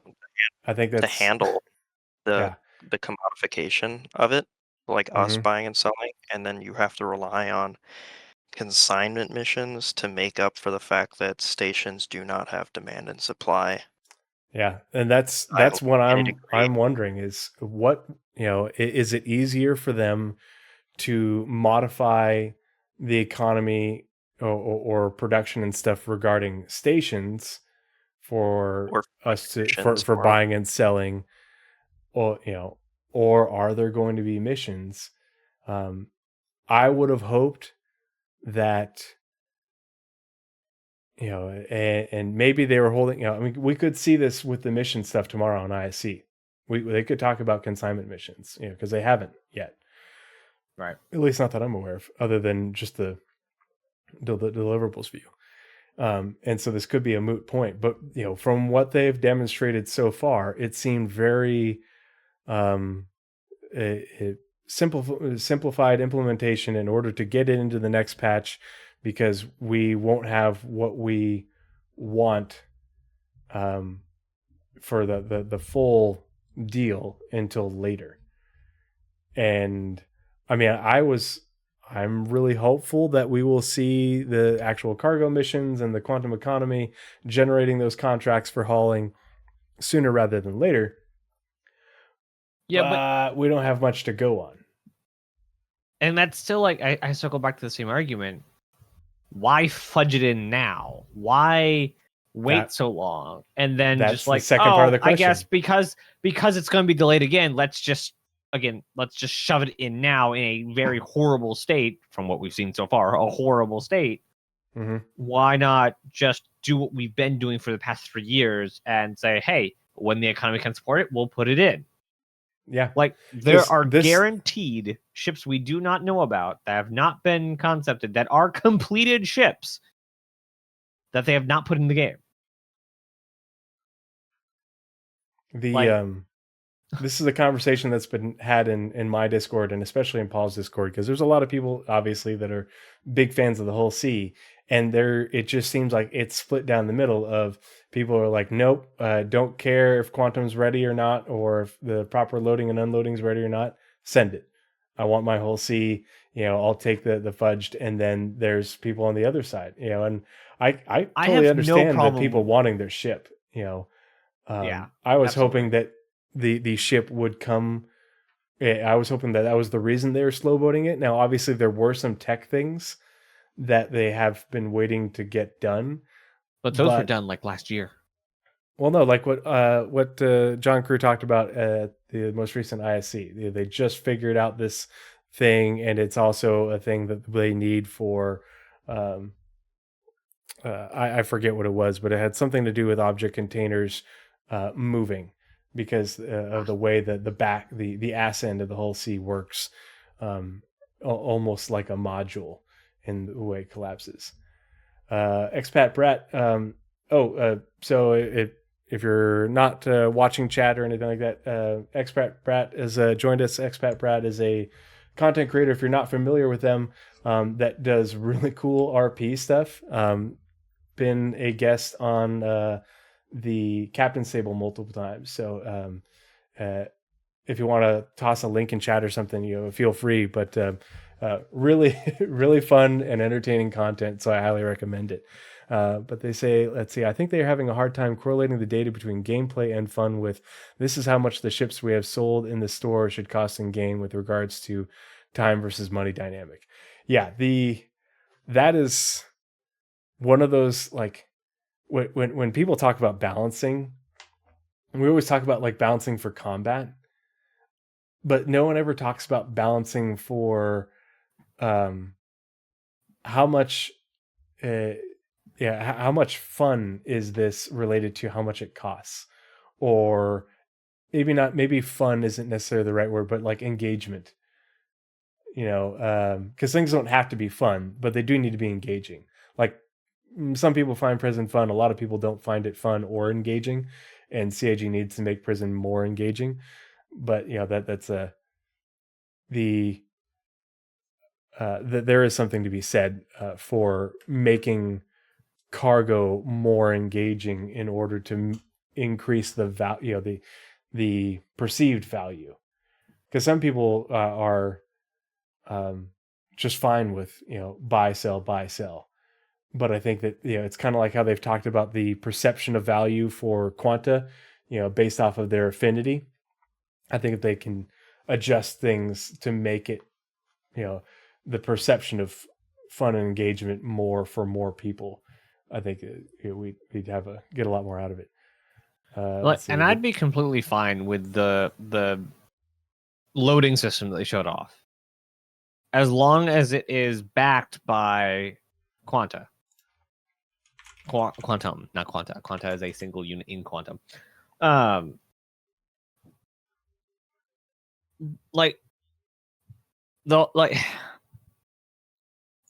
basically there's no reason to do the whole C until Quantum. Like, and we were fed this. I don't want to say promise because it wasn't technically a promise, but like we were fed this. Here's mining, and here's how we iterated on mining. We're gonna do this with all our other things, and they've stuck to it with salvaging. Like, oh hey, here's salvaging, here's salvage missions, and they're gonna continue on with vehicle munching a little while later. How does this move cargo forward as a gameplay loop? Yeah. If it doesn't move it forward, there's no point in doing it. And from what, like, this is my like big thing on how, like, from what we saw in the show, and I guess warning, the B-roll is by people who are not developing the game. The B-roll is by the ISC team. They are trained and paid to make pretty shots in Star Citizen. That was not a dev clip, because I tell you when it's a dev clip. But that was just B-roll. And when there's just talking over B-roll, that's the ISC team worked on that B-roll. And that could have been misconstrued, like it was with the outpost to station thing. And it could be not finalized. The B-roll team might just be like taking liberties where what they see is what they put in. And like with the crates. Like with the crates. That guy at the back of the hangar getting smashed. Yeah, that was Flight of Fancy. I turned that into a GIF, by the way. It's in my Discord. Nice. That the reason that there wasn't much to show is because they're still working on getting some of the other stuff done. And again, we haven't heard from the great magician behind the curtain, Tony Z, in forever. There was a picture of him. He has been seen. He is alive. I think he was at one of the Bar Citizens. Yeah. I don't know where Salty Mike got that picture from, but there was a picture of him walking into the Austin office. So I don't think that what we saw was what we're getting, because what we saw makes no sense to be what we're getting to move the game forward. Because, like, it feels like a step backwards if we get what we saw. It feels like we're going back to releasing the Herald. Like, yeah. No, that was my a lot of people were oohing it, and this is just one of those things that I do, and I'm Nazeris, I know you do the same thing, because we end up like, hey, did you? Yes, I saw this. Yeah, and it's, already in my head like 12 hours before. But you watch ISC and they show you lots of cool B-roll, and people see the pictures and get all excited for the pictures, which, yeah, absolutely, the whole C looks great, but it's the what are they not saying? That is what was concerning to me. Maybe not concerning, but it just, it left. I was really hoping they're going to show off the whole C, and they're going to, Jake talked about, the cargo. I think it was very stuff. specific, not the economy. Yeah, like they wormed their way. And by the way, great format for the show. Loved the format. It was a great show, Jerry. Don't let whoever it is that doesn't let you do fun things not let you do fun things. That was a great show. But they wormed their way around the whole C, specifically staying away from economy talk. Like, they mentioned just enough to say where you buy and sell commodities, because that's what we have already. But they stayed very cleanly away from any sort of movement on it. Mm-hmm. So, okay, so part 2 of the question, and this is just a hypothetical. So Shiny Naz, 3.20 say, 4.0.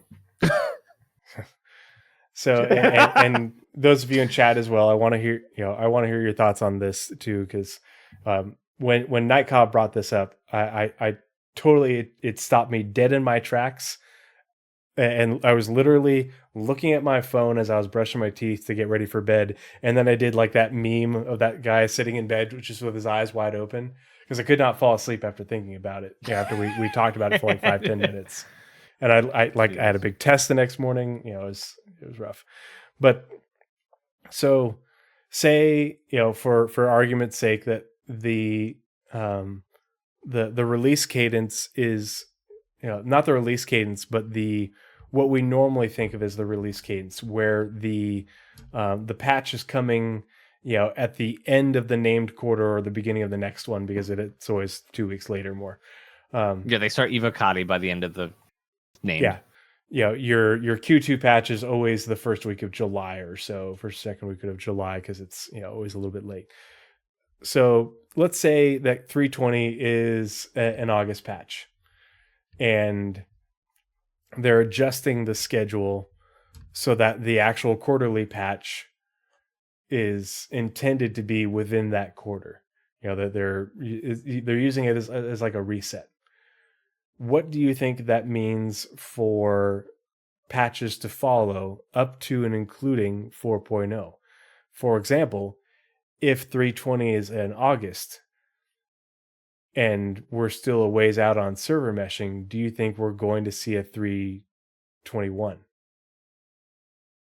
Given that scenario, absolutely. Yeah. But what would the content be? Eventually, you run out of stuff that you can add that doesn't require server meshing. Quantum doesn't require. Like quantum, bounty hunting, all that stuff does not require. They've said that. Hacking doesn't require. The UI improvements don't require. Like there is a massive amount of gameplay that is in development that does not require. However,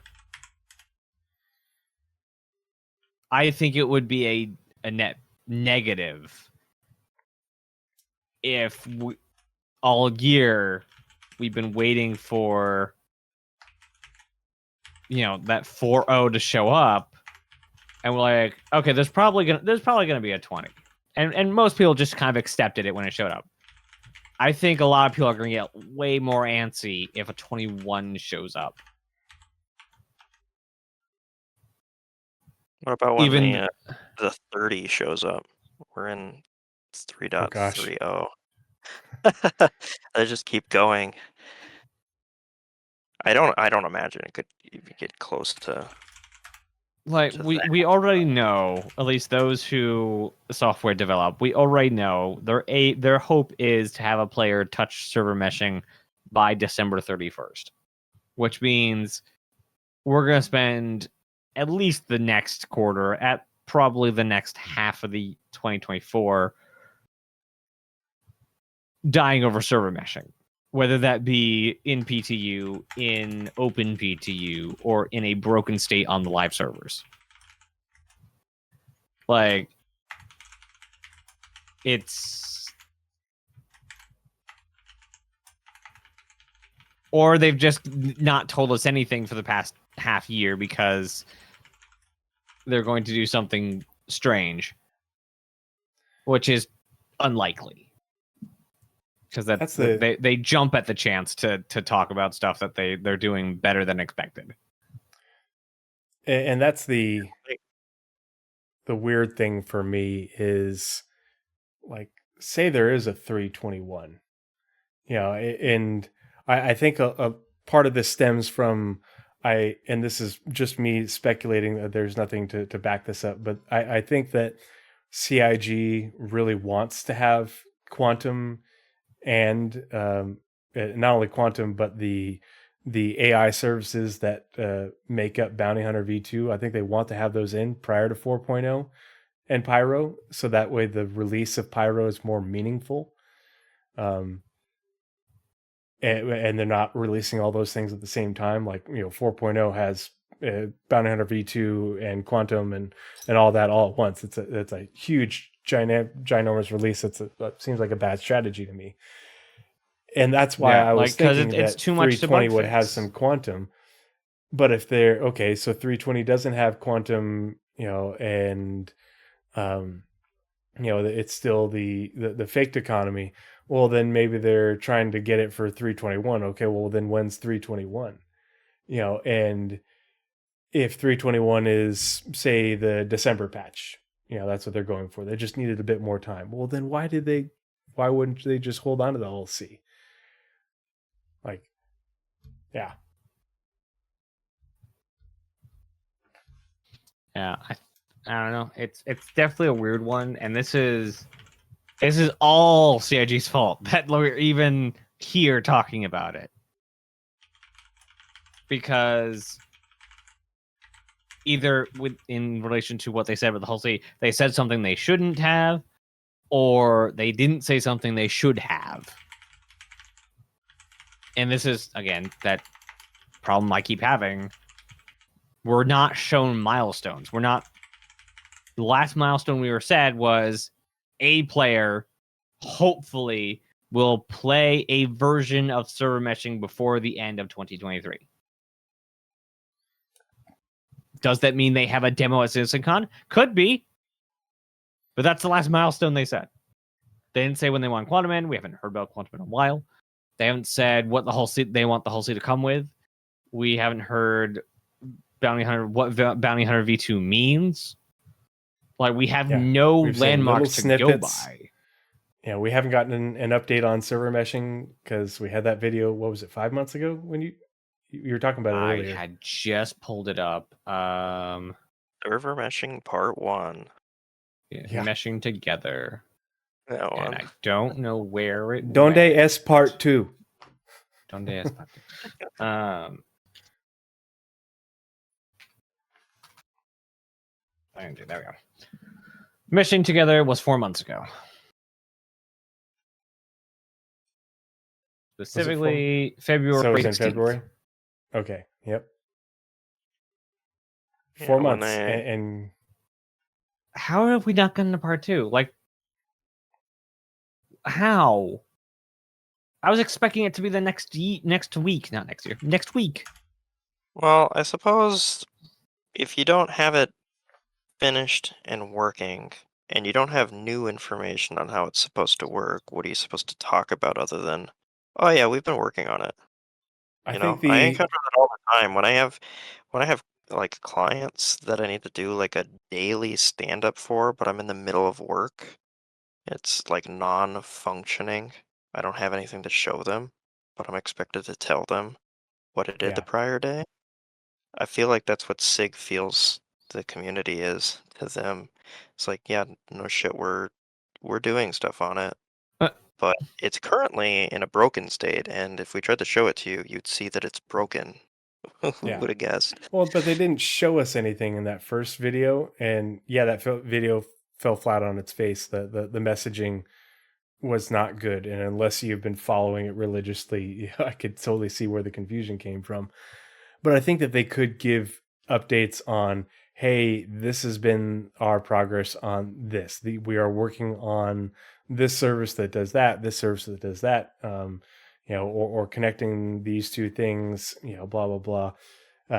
It doesn't have to be great detail or a long video, because obviously they can't, they generally can't really show you things, but they, at the same time, they have shown us diagrams of how server meshing, is sort of laid out in the past, and they could utilize that in order to, sort of not demonstrate progress, but at least illustrate, this is the part that we're working on, if that makes sense, or even just give us a written thing, say, hey, the video format isn't great, and here, straight from the networking team, here is an update on the last 3 to 4 months progress.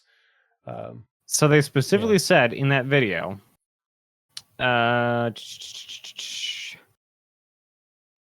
with some pictures. Now we'll be back with more traditional IC features and return visits to the Meshing Strike Team Summit.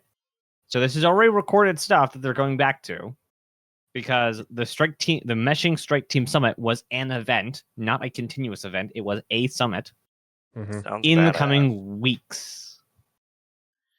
Oops. Well, So they they're already 52 weeks have in a the year, so- stuff. No. We don't do that. No. Yeah. Yes, it will be any second now, because there are seconds that make up eternity. True. No, stop it. So they have the content from the show they were going to show in a man. It's been 4 months. Do you think they just went I think dark they on it canceled after it, and the they first didn't one tell was anyone. received? Yeah. Yes, I think they canceled it. It But like, and that's I want to know. that's a problem though. Make a subscriber vault video thing, and put your stuff that people that YouTube viewers don't want to see. Give us like the Star Citizen, give like something, like give us the thing that you don't want to post everywhere because people misconstrued everything. It is an example of damned if you do, damned if you don't. Absolutely. Because, yeah, you're oh gosh, how to say it? Here we are speculating, right? And we're speculating because we haven't heard anything, and we are doing controlled and generally well-founded speculation versus some of the things that I've seen on social media, Twitter, Facebook, Instagram, and other, Reddit people just, and we won't talk about Spectrum, but because it hasn't been said, people are already speculating that it's failed and that it's not going to work, and I really think that CIG could do a much better job of controlling the narrative, by just giving out the information that they do have, and it doesn't have to be in a perfectly polished format all the time. You just have to make sure that your messaging is really clear. Expat Brat, totally. Level Cap did a video on that, and I thought that was phenomenal when they talked to, this is part of the process. That was great. If that's going on with server meshing, be like, hey, we took, 3 steps forward, but we did take 1 step back. That's okay. We want to hear about it, and good, bad, or otherwise, we deserve to know. But the not having any information update on server meshing, in 4 months after saying you were going to, nothing on Quantum other than the monthly reports for the last 3 months, and prior to that, zilch for over a year.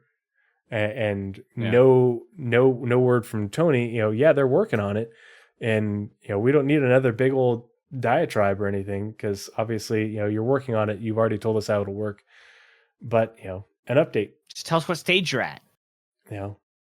And what kind of test you doing. What's your latest achievement in the progress? Like what Expat and said, Aether Drift says if they cancel the other event, what does that mean? We're talking about the episode about the event being the summit, the Meshing Strike Team Summit. A summit in game dev is basically a ton of people from different places come and have a meeting on a specific thing. Not just a team meeting, but a summit. Lots of teams onto this same thing. We don't need a repeat of iCache, where we didn't find out that iCache didn't work and didn't, cut the proverbial mustard. Like a year later. Yeah, for a year later. Until they were, nearly finished with until they were ready to save face. Working. Yeah. We didn't hear about it failed, but we got our fix right here. Yeah, it didn't work, but PES works now, and it's going to be in the main dev branch in a month. And it's like, wait, what? Why would they cancel the next episode? That's the question. Yeah. They have the footage. They have the content. They know what it's going to be, because we know pretty much how Jared works. He has everything planned out months in advance. He's told us this. He has a whiteboard. He has plans. He has outlines for all the episodes. Well, and he even made a comment in like an ISC shortly thereafter, or maybe it was an SCL. He's like, "Yeah, it didn't, it didn't work out the way I wanted it to. It didn't, something to the effect of it didn't deliver the message that he wanted to deliver," which is fine. That just like you did last week, and saying, "Hey, this didn't work. This failed. It's part of the process." Jared, you can say, "Hey, you know what? I don't like the way that this turned out. And I don't think it delivered the information. Left, too many questions unanswered. Blah blah blah." Just say that and say, "We're not going to do a part 2, but we are going to give you more information in server meshing about server meshing in this way. Coming, this is what I have planned. This is what I want to do." And Red Martian, like I said, I wish that they could bring those Bug Smashers. They've talked about Bug Smashers and how terrible that show was for development, because they had to take one of their lead engineers and say, "Hey, fix this bug, document how you fixed it, break it again how it was broken, so that you can show how you fixed it." It would be much better if they had some development, like even like most indie studios are doing these days. Have a dev stream where they just engineers just do their job that day. Like not the There's live nothing game worse dev. than having somebody look at you typing for like an hour. I mean, I'm sure. This is why we But- had the GIF up of you, and it's just on repeat. Yeah, I'm working on the thing right now as we're talking. So Yeah, you can see him. That's him working. yeah, I'm spinning around. Like, if there's got to be some devs in the studio that wouldn't mind doing a live stream of them actually doing work. I wouldn't mind just like a weekly, really short blog post thing that's separate from ISC, which must take like several days of people's time to get shots and stuff. I don't need to hear them talk. If you just wrote a blurb about something, every team could have somebody do that. Just one You paragraph. mean like a monthly report? Like a monthly report, but like a weekly. This is the thing. A weekly check-in? Yeah, if there's nothing to report, you don't write anything. You're just the same business as usual. Just bloop. Well, that's good. 'Cause, Yeah, ISC is just like a thing. To me, they've really fallen off because 3/4 of them are trying to sell me the Fury, so or the Storm or whatever the next thing is that I don't care about. They're very rarely actually about the game. So they're not as I can useful understand that, to yeah. convey whatever the developers are doing that aren't artists or Yeah, the more polished they get, the less informational they get. exactly. I miss They're the days pandering of a bit ATV that too were much towards the 45 marketing team. Yeah, when they were 45-minute ATVs, oh, Mm-hmm. that was the shit. And now Mm-hmm.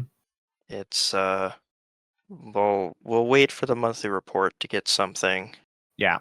and it's just the cadence for that information too slow for me. Yeah, And Expat slow says for most actors, this I whole think. game There's leans just on something confidence, and I'm assuming you mean consumer confidence. And Yep. what we're all talking about right now would do a lot for consumer confidence.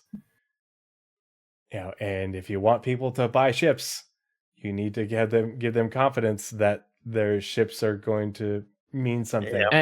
Yeah. And it is important that sword. we do talk about this, not just us three, but you guys in chat, the people who watch this afterwards. Talk about this stuff. Tell CIG or not, tell your friends in public forums and Spectrum and things that you want this kind of stuff, that you're looking for this kind of stuff, that you think CIG is not measuring up in these ways. Because Yeah, they 'cause they're cannot often- see themselves from our perspective. It is impossible for them to do so. They have no idea unless you make enough noise that somebody actually looks at it. Hey, Iceman, I know that you want more bugs fixed, and we don't need new things. We went over this earlier, and you probably weren't here, and that's fine. these are all the people who are right now working on fixing bugs and updating the tech to clear up tech debt. There's No, they're actually always fixing up bugs to be present in the next patch. That's actually a mystery. they're getting them ready. We need new bugs, and newer and more interesting bugs. But they're always fixing bugs. It's just a balance of, development has to continue.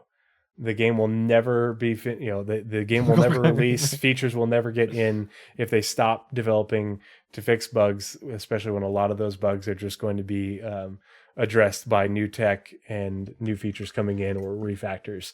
If you want to, know more about that, Space Tomato just did a fantastic video on it. I highly recommend you check it out. I don't remember if it's on Space Tomato or Space Tomato 2, one of his YouTube channels. But he did a fantastic job of laying it all out there. Everyone wants to jump to a new planet, not in Stanton. And we're just waiting on server meshing. They're slow voting on Pyro while they're getting server meshing finished. But once server meshing's in, then more systems. So just I'm in the odd boat here where I am much more looking forward to whatever is after Pyro than Pyro. Like, it'll be a fun playground, but nah. Terra, what's the Castra, Magnus, literally anywhere but Pyro. Yeah, but and Nazeris and I have both said this, and we should make like a sticker or a patch or something. But the PES was the blocker for gameplay. Server meshing is the blocker for more locations, more AI, and higher player counts. Though that's how you subdivide those two things, and that's why so many gameplay related things are in development right now, and we have salvage and removable components and tractor beams and a lot more coming soon because PES has been in the main dev branch for a year now, and that blocker was removed. And when the blocker for server meshing, or when the blocker for higher player counts and more responsive AI and more locations to visit, because it's not just more locations, in Pyro, but it's more locations in Stanton. They are basically doing a balancing act of what all they can put in Stanton, because the server's full. Like, in order to add Crusader and Orison, they had to remove Levski and Nyx, or Levski and Delamar. So it's we want to see those new underground facilities. We want those in game. You want more. You want to see outposts and all that stuff. That stuff isn't going to come. We aren't going to see Stanton get populated with those things until we see server meshing. Oh yeah, Expat, you weren't here for Levski. You only get to watch it in YouTube videos. You're in for a treat, friend. I especially for what you do, you are going to love Levski. I just know it. Coming down too fast and the atmosphere doesn't slow you and you slam into the moon. Guilty. Because that happened to literally everyone. I'm like, oh, I'm so excited to land, caterpillar. Man, God, that you talking about PTSD tree? Yep. Oh, I've done that. Yeah. Like, I want my asteroid facilities. I'm not going to see asteroid facilities until server meshing. Granted, server meshing will probably be done before asteroid facilities, but yeah. What was it called? The I think it was the letter from the chairman. Gosh dang it, too many tabs. I'm gonna close this entire thing when I'm done. Just nuke it. While you're looking for that, I think I sped up the load time for my thing by like 10 times. So Expat, Grimhex is actually a part of Stanton. It's not going anywhere. Port Olisar is, and I don't know why it's taken this long, but from what we know is it is supposed to be replaced with a station using the current generation of tech like the other stations we have. so that they'll have a true, they call them LEO, low Earth orbit stations, but it'll be using the same tech that they use to build all the other major landing zone stations.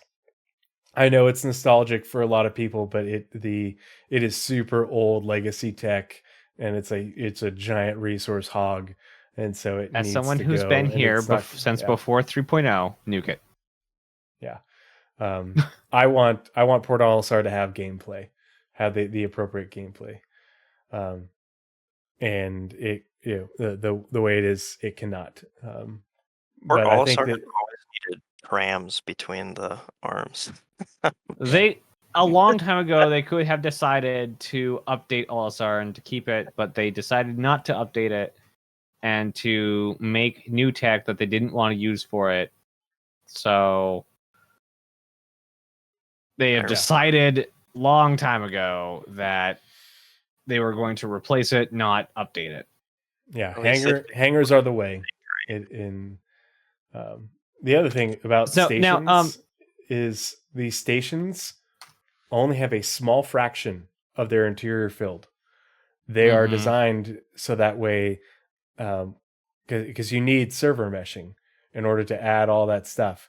But the interiors of stations are going to get bigger, and they're going to add more hangars. That they're built modularly, so that way they can add more rooms and things to put in there. But I do think so.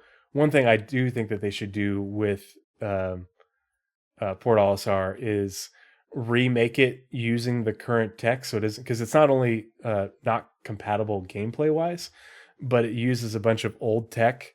So it's a resource hog, like on the server, on the engine.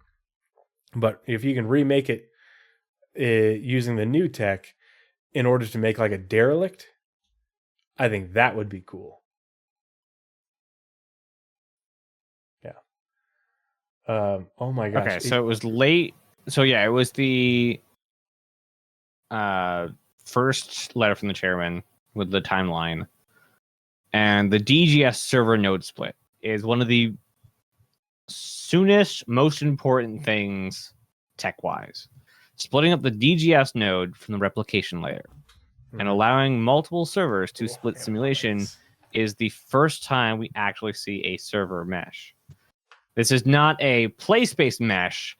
This is a replication layer on the back end, DGS on the front end. That relationship is very important for getting everything everything that relies now on PES to be able to expand gameplay-wise. Because then the back end can be shared. Even though it would still come during that portion, it would probably still be 1-to-1. You still have a back-end service replication layer to a single DGS. But it then gives the ability to start plugging in several DGSs to a single replication layer and scaling the replication layer with servers so that multiple servers can hold multiple different things. And then eventually we get into actual server meshing, which is the next two things on there. Before you go, before that, good question. Oh, sorry. Hobo, what was that about speeding up your thing? Oh, I refactored well, first of all, I extended it so that you have extra time on there, 1 extra year, so that it's not like bumped up right to the edge. And then I re-split the database into larger chunks and increased the request size for it, so it should load quite a bit faster. If it breaks when you reload on it, just control F5 to clear your cache. It has like a 10-minute cache. Ooh. Is it faster? I don't know. It was really slow on my computer when I was doing stuff because it pulls at like 8 kilobytes. Oh, dang. Is it faster? By a lot. Yeah. And So now it's like, I know some people like Space Tomato has recently picked it up, but him being in Turkey, there's issues with how the stuff gets served to him there, and it's a little slower. But GitHub the has farther you get down, I think the slower it gets if you're trying to load the entire map and you're just loading portions of the map. Yeah, that's the consequence of rendering, probably. I'm sure. Like that's like I'm trying to load in the entire thing. That's something I run into on basically every program I use. The more I try and see, the slower it goes. AKA Minecraft render distance. But yeah, when you start out, those first couple of pages are much faster, Perfect. That's what I hope to see. and Yeah, you get to see I'm all the way loading out up. to December next year, I which means I multiplied get to. the request size by 8 and decrease the number of database splits by 1. So now it's like just split in half. GitHub has a maximum file size for files before you start getting into large file size Oh. storage stuff, and I'm keeping it below that by splitting the database on page boundaries. The way I didn't explain how this part works, but it looks at like a table of contents and then makes partial file requests rather than using a backend to just query a database server. So it's all handled in your browser. So if you use it on mobile, it's going to be a worse experience. And if you use an ACID supercomputer, it'll be pretty much instantaneous. But that's like another effort to make sure that it doesn't bombard you with ads, and it can exist long after I pass my 100th birthday. So I think the last recommendation I have for today for it is there should be a donation button somewhere on that top bar For what? for donating to you, Oh, giving me? this free service to people. I have a Ko-Fi link up there. I don't make that stuff obvious because it doesn't matter too much to me. I Some see buy ShinyHobo the It's what follow. was it? It Oh, the was follow I button was to Ko-Fi? yeah, the follow okay. button itself, I set up a Ko-Fi so that people could subscribe to my updates because I do make posts on there and then you get an email. The alternative is using RSS. I wanted to do an email thing, but I don't make money on the thing uh, enough to support like setting up a SurveyMonkey link or something like Zig uses. So if you wanna get an update immediately after I update this thing during a roadmap roundup or something, you can just follow me on Ko-Fi for free. It'll just send you an email whenever that process happens. Or if you like what he does so much, You could just donate. refreshing repeatedly, and you can F5 or my website instead of Okay, so we're sorry. So what are you saying about expat or expat tree? Oh, brought up a good question on server meshing, and I think after this one, I'm gonna have to call it a night because right. I have to wake up and be dad early in the morning again. Yeah, I gotta get up in 4 hours. Oh God. So asked, I wonder how server meshing will handle desync with invisible players, etc. The lag between players switching nodes is going to be tough. So that's one of the things that like has been sort of upset. It's upsetting to a lot of players, and I totally get it. Is why hasn't CIG fixed desync? And part of the answer is the a lot of the desync is it should be addressed with if you notice that your desync is generally a lot less on servers with higher frame rates, and so a lot of that will be addressed with better culling on the servers in terms of removing entities, storing them back on the entity graph, and certain things, less things persisting that don't need to, but as well as dividing up a system in a mesh and spreading out that entity load between the servers in order to keep the server tick rate higher. So that should help with the desync a lot. But then it was a deliverable that was on the progress tracker for a while back when they first thought that they were going to get server meshing out in like 2020, 2021, or not on the progress tracker, but it was on the release view. And it was Actor client service refactor or connection it was refactor, the network yeah, refactor. It was the the actor client or network refactor, something like that.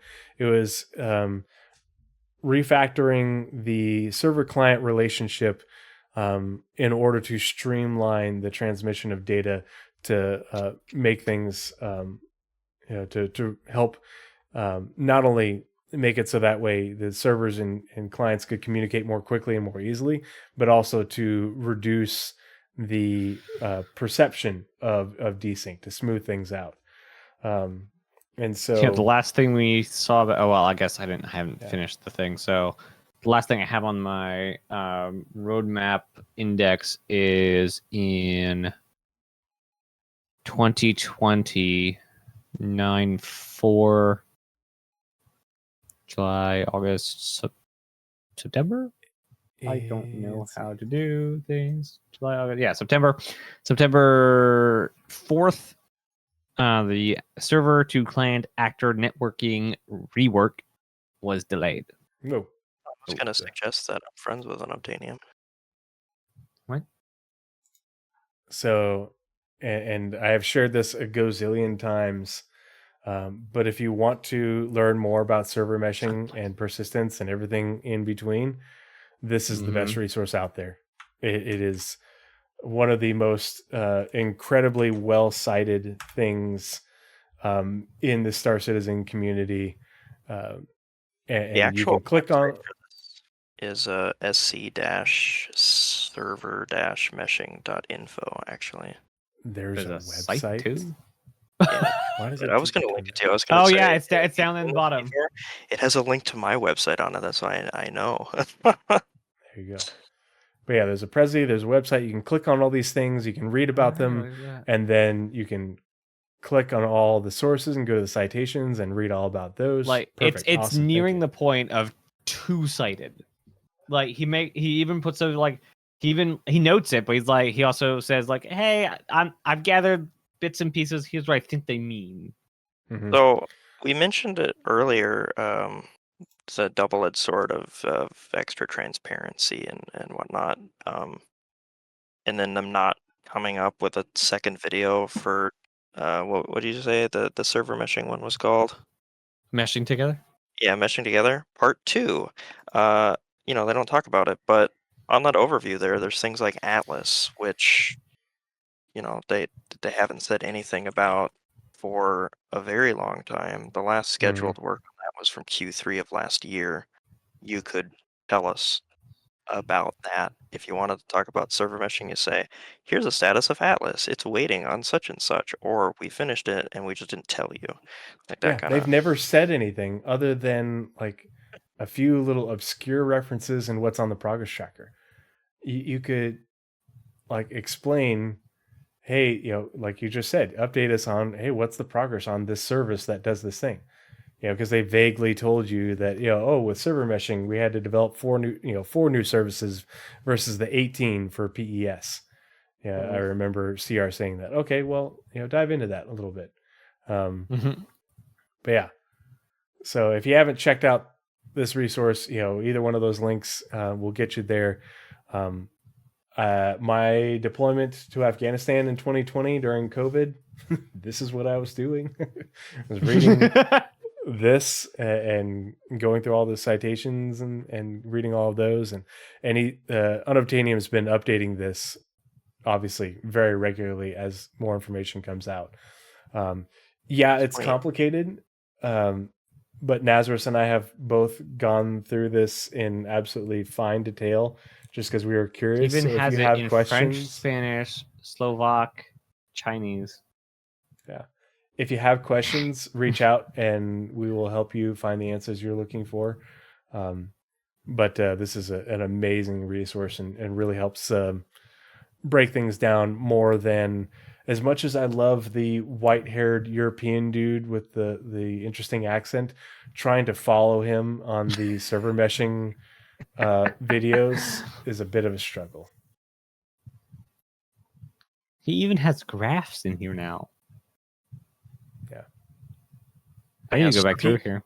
Expat, the PES is core to server meshing because the data graph, the way it's stored, is shared amongst all of these servers. It includes things like object locations and stuff that's equipped to your character, and that has to be replicated to all the other players in your server, and your base information has to be replicated between all servers in like all shards.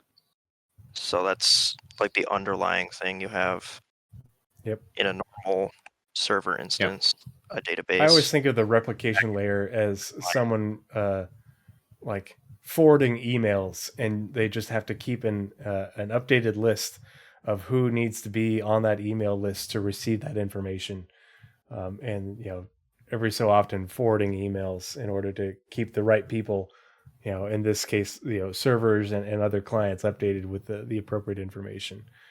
I think a relatable system is Twitch itself, right? You're not sending your screen to all of the people that are watching this.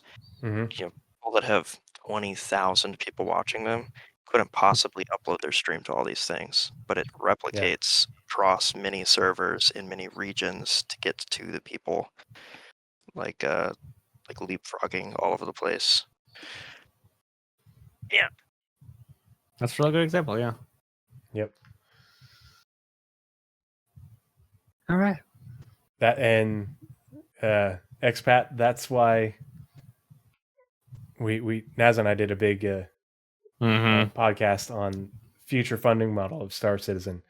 We also did one previous to that talked about why they need server meshing to cut down on costs. Yeah, server meshing helps cut down on the costs in order to dynamically spin up and down servers based on demand. But the replication layer is also meant to scale that way as well. Just buy more ships. Yeah, just buy more ships. But that's part of the funding model as well. Is but yeah, you can go and look at their financial reports, and you can see how big the line item is. They lump marketing and platform costs in one line item, and it's not cheap. And we know we don't know exactly how much marketing is, but we know that the marketing team doesn't have a very large budget because it's a relatively small team, and the ads that they do take out on YouTube are actually quite cheap. And so they don't spend much money on marketing, which means they spend, I think, gosh, I want to say that line item was like $20 million or something like that. It's insane. But they spend millions and millions and millions of dollars every year just on platform costs. And that's with the concurrency that we have now. So, yeah. It helps that all the developers have part-time jobs as marketers too. Yeah. It helps they get like millions of dollars in free marketing too. Mm-hmm. Yeah. Well, and that's part of the way with the serialized variables and everything, in order to make all the information that needs to be stored and tracked as lightweight as possible. The system they developed is pretty lightweight.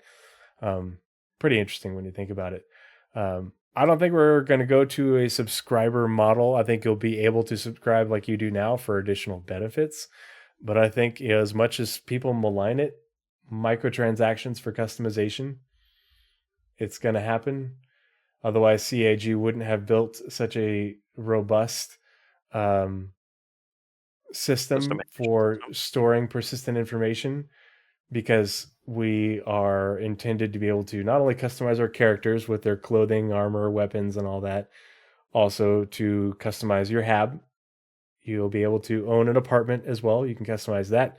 You can customize the interior of your ships and vehicles, put things up on the walls, leave things on the floors, all the components and weapons. And then you can build an outpost homestead base, and you'll be able to customize that as well. Whereas you've got, Naz and I talked about this ad nauseum, but with like Call of Duty Warzone and Fortnite have made billions on cosmetics, just for characters and via microtransactions. And yeah, we're not going to ever have that kind of concurrency. But at even a tenth of that concurrency, but with a lot more opportunity for customization, there's a lot of opportunity for microtransactions, which, if it's just for cosmetic things, I'm fine with, Yeah. I think they're going to have to switch up how subscriber items work in the future. How often people complain about I died and I lost my golden goober armor to a invisible asteroid. They just need to make it so that you can skin your stuff. You just buy the base armor and skin it to whatever the subscriber thing is. I think they could even go one better and just have extra insurance, which is a thing that they said is, not being worked on, but being like pre-worked on. Yeah. For at least ships. And that's the other thing is people think, oh, well, it's going to be this, it's going to be that. It's like, no, it's going to be all of them. You're going to be able to subscribe like you do now. You'll be able to buy ships and game packages. You're going to be able to buy cosmetic customizations for all the things that you own in game. All that's all a possibility. And have along with selling the single player campaigns, because it's guaranteed it's not going to stop with Squadron 42. Give me 6th Platoon. Having a diverse funding model is a responsible way to have a long development, which is what CIG is going for. Yeah. I joked with Naz. I was like, hey, we're not going to do the second part of the component spectrum pulse, so we'll keep it to a shorter episode. And here we are. It's almost 4 hours. Shiny's got to be just absolutely exhausted from spinning his chair around for hours and hours on end like that. I'm just powering up. It's just getting started. Yeah. I like I said, I have to get up early and be dad while the wifey goes off to work tomorrow, and we've got lots to get done tomorrow to get ready for our camping trip leaving on Friday. I totally screwed that up. I jinxed myself. So I would love if somebody I need that. What is it? Try not to say how interested enough. Not interested. Wrong word. Fanatic enough. Sure, we'll use that one. How many times has Shiny spun around during our show? Love to know. Yeah. The easy way to calculate that is no, don't give him the easy way. I know the easy way. Count each spin manually for 4 hours. Yes, that's the one. Yeah, that's the way. If you came into the stream late, I always post this on YouTube. I should be able to get it up. Probably won't be able to get it up tomorrow, but it should. I think I'll be able to upload it tomorrow, and I'll just set it to release on Friday, so you can catch the rest of it. We talked a lot about the Roadmap Roundup and all the different Shiny Tracker reports and tools. So if you want to learn more about that stuff, please check out the video and subscribe on the YouTubes. Naz, Shiny, thanks again for joining me, guys. Always good, always fun, always a pleasure. If you want to plug your stuff, by all means, and everybody in chat, thanks for joining this evening. I really appreciate you. Just by being here, you're helping support stackup.org. So thank you so much. I actually do have at least a little stuff. The one negative is no stream on Saturday. I'll be busy and then exhausted. Lame. I know. But I am actually looking for a third day to stream, so head on over to my Discord and suggest one. The Nova Forge Industries, my org, is actually kicking off really well. Is he still streaming? I don't know. I have another person who likes streaming. Where is that? I have far too many windows. Is he still streaming? He is still streaming. Our mining lead is streaming. Ender Shadowwalker is still currently streaming on Twitch. I think we're still looking for a lot of different people. I think we're looking for a leader for engineering. So basically, we need our engineering lead in now so they can learn the system that they've said so far, so that when it comes in, he can start teaching others how to engineer and prepare their ships and things. obviously, we're looking for everyone in every category to make sure we have Everybody crews just, that like, can everybody's working facilitate all actually happy, going all on happy. missions and things. Like we don't have enough miners yet to do a mole. We don't have enough asset protection to protect the mole. Currently, the cargo division is just me still. But yeah, it's been really fun. Let's see, where's the spot to actually send you guys? NovaForge, I think. NovaForge Industries on the org site. I actually don't know because I am very not connected to the actual building of stuff. I don't remember where to send you guys. Let me know in Discord. I can send you the thing after I ask the person who's actually been mostly setting everything up. And then, yeah, so today's Wednesday. I streamed, not Saturday. We'll be back Wednesday. Videos hopefully soon. I'm not really sure. I have a lot of things I want to do as far as videos, but I need to sit down and actually do them. I think that's everything. Next week should be good. The Friday to today to Tuesday to next week is very, very busy. I think that's it. I think that's everything. It's my turn. Yep. Yes, your turn. Yep. And after my that, turn. we're gonna raid Shugo the Lucky. All right. Yeah, so I thank everybody for listening to me talk about my development, my website. I hope you guys get something out of it if you use it. I can drop my Ko-Fi in here for people to follow it, right? Go for it. Oh, okay. And you can drop it in my Discord too. Right. Star Citizen isn't the only community that I do work for. I actually started my really big open source work with the Baldur's Gate 3 modding community. So if you use mods for Baldur's Gate 3 early access, you can thank me now. I set the file standard for it, and I wrote the modding tool that most people use to mod the game. So give me ideas for other things to do. Maybe I'll do that in the future. Starfield. Starfield? Yeah, I'll mod up Starfield. I don't like working on Bethesda games because how obfuscated it is. I did briefly work on the Server 76 project for Fallout 76, which would give you the ability to run your own servers. Ooh. And I suppose if you head over to the Reddit, I think they just shared their latest version of their source code. But I Expat said Starfield multiplayer. I want just expanded modules for everything. More ship modules, more outpost modules. So, right. I mean, VR and multiplayer, I guess, are two also big ones. Yeah. But another video. I'm planning a Starfield video, at least one, probably multiple. And I plan to also release them on the Star Citizen site, so the Star Citizen YouTube, which is just the NovaForge. But yeah.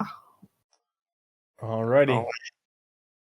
Oh, I remembered what I was forgetting. Expat said when something Legatus something or other. It was up here somewhere. There was a short. Because Starfield is built on the same, just a new iteration of the Fallout 4 / Skyrim engine, and because they just keep on iterating on it for 30 years straight, I have to assume that Starfield multiplayer is probably going to come at some point, considering how far along Skyrim together has come. That's encouraging. Yeah, so the tech that lets them do Skyrim together is pretty, quote unquote, pretty easily ported to Fallout 4 because it shares a lot of the same code. They don't focus on it, but I'm certain that somebody will take up the mantle to do that if the code base is similar enough. Neat. And if Starfield is popular here for enough, it. I don't know if anybody's going to play Starfield, to be honest. Sure. I actually misread what Expat said. He said topic for another time, but when everyone hits Legato status, subscriber mode was just saying. I read that as of when are you guys gonna hit Legato status? And I actually looked it up. It's actually $25,000 into Star Citizen. When Nope. and I'm going to say when, not the if, but when I actually get professional, or at least, the more I succeed on the platforms, the more money I'll have to put into Star Citizen. So use that how you see fit. That's it. That's all I have.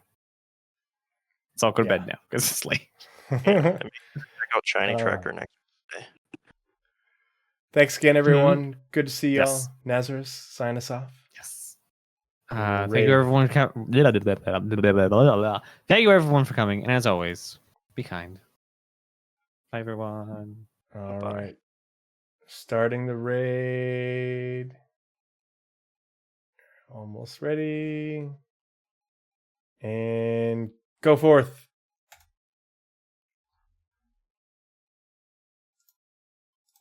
And we're out. Oh, we're We out. out. I don't envy you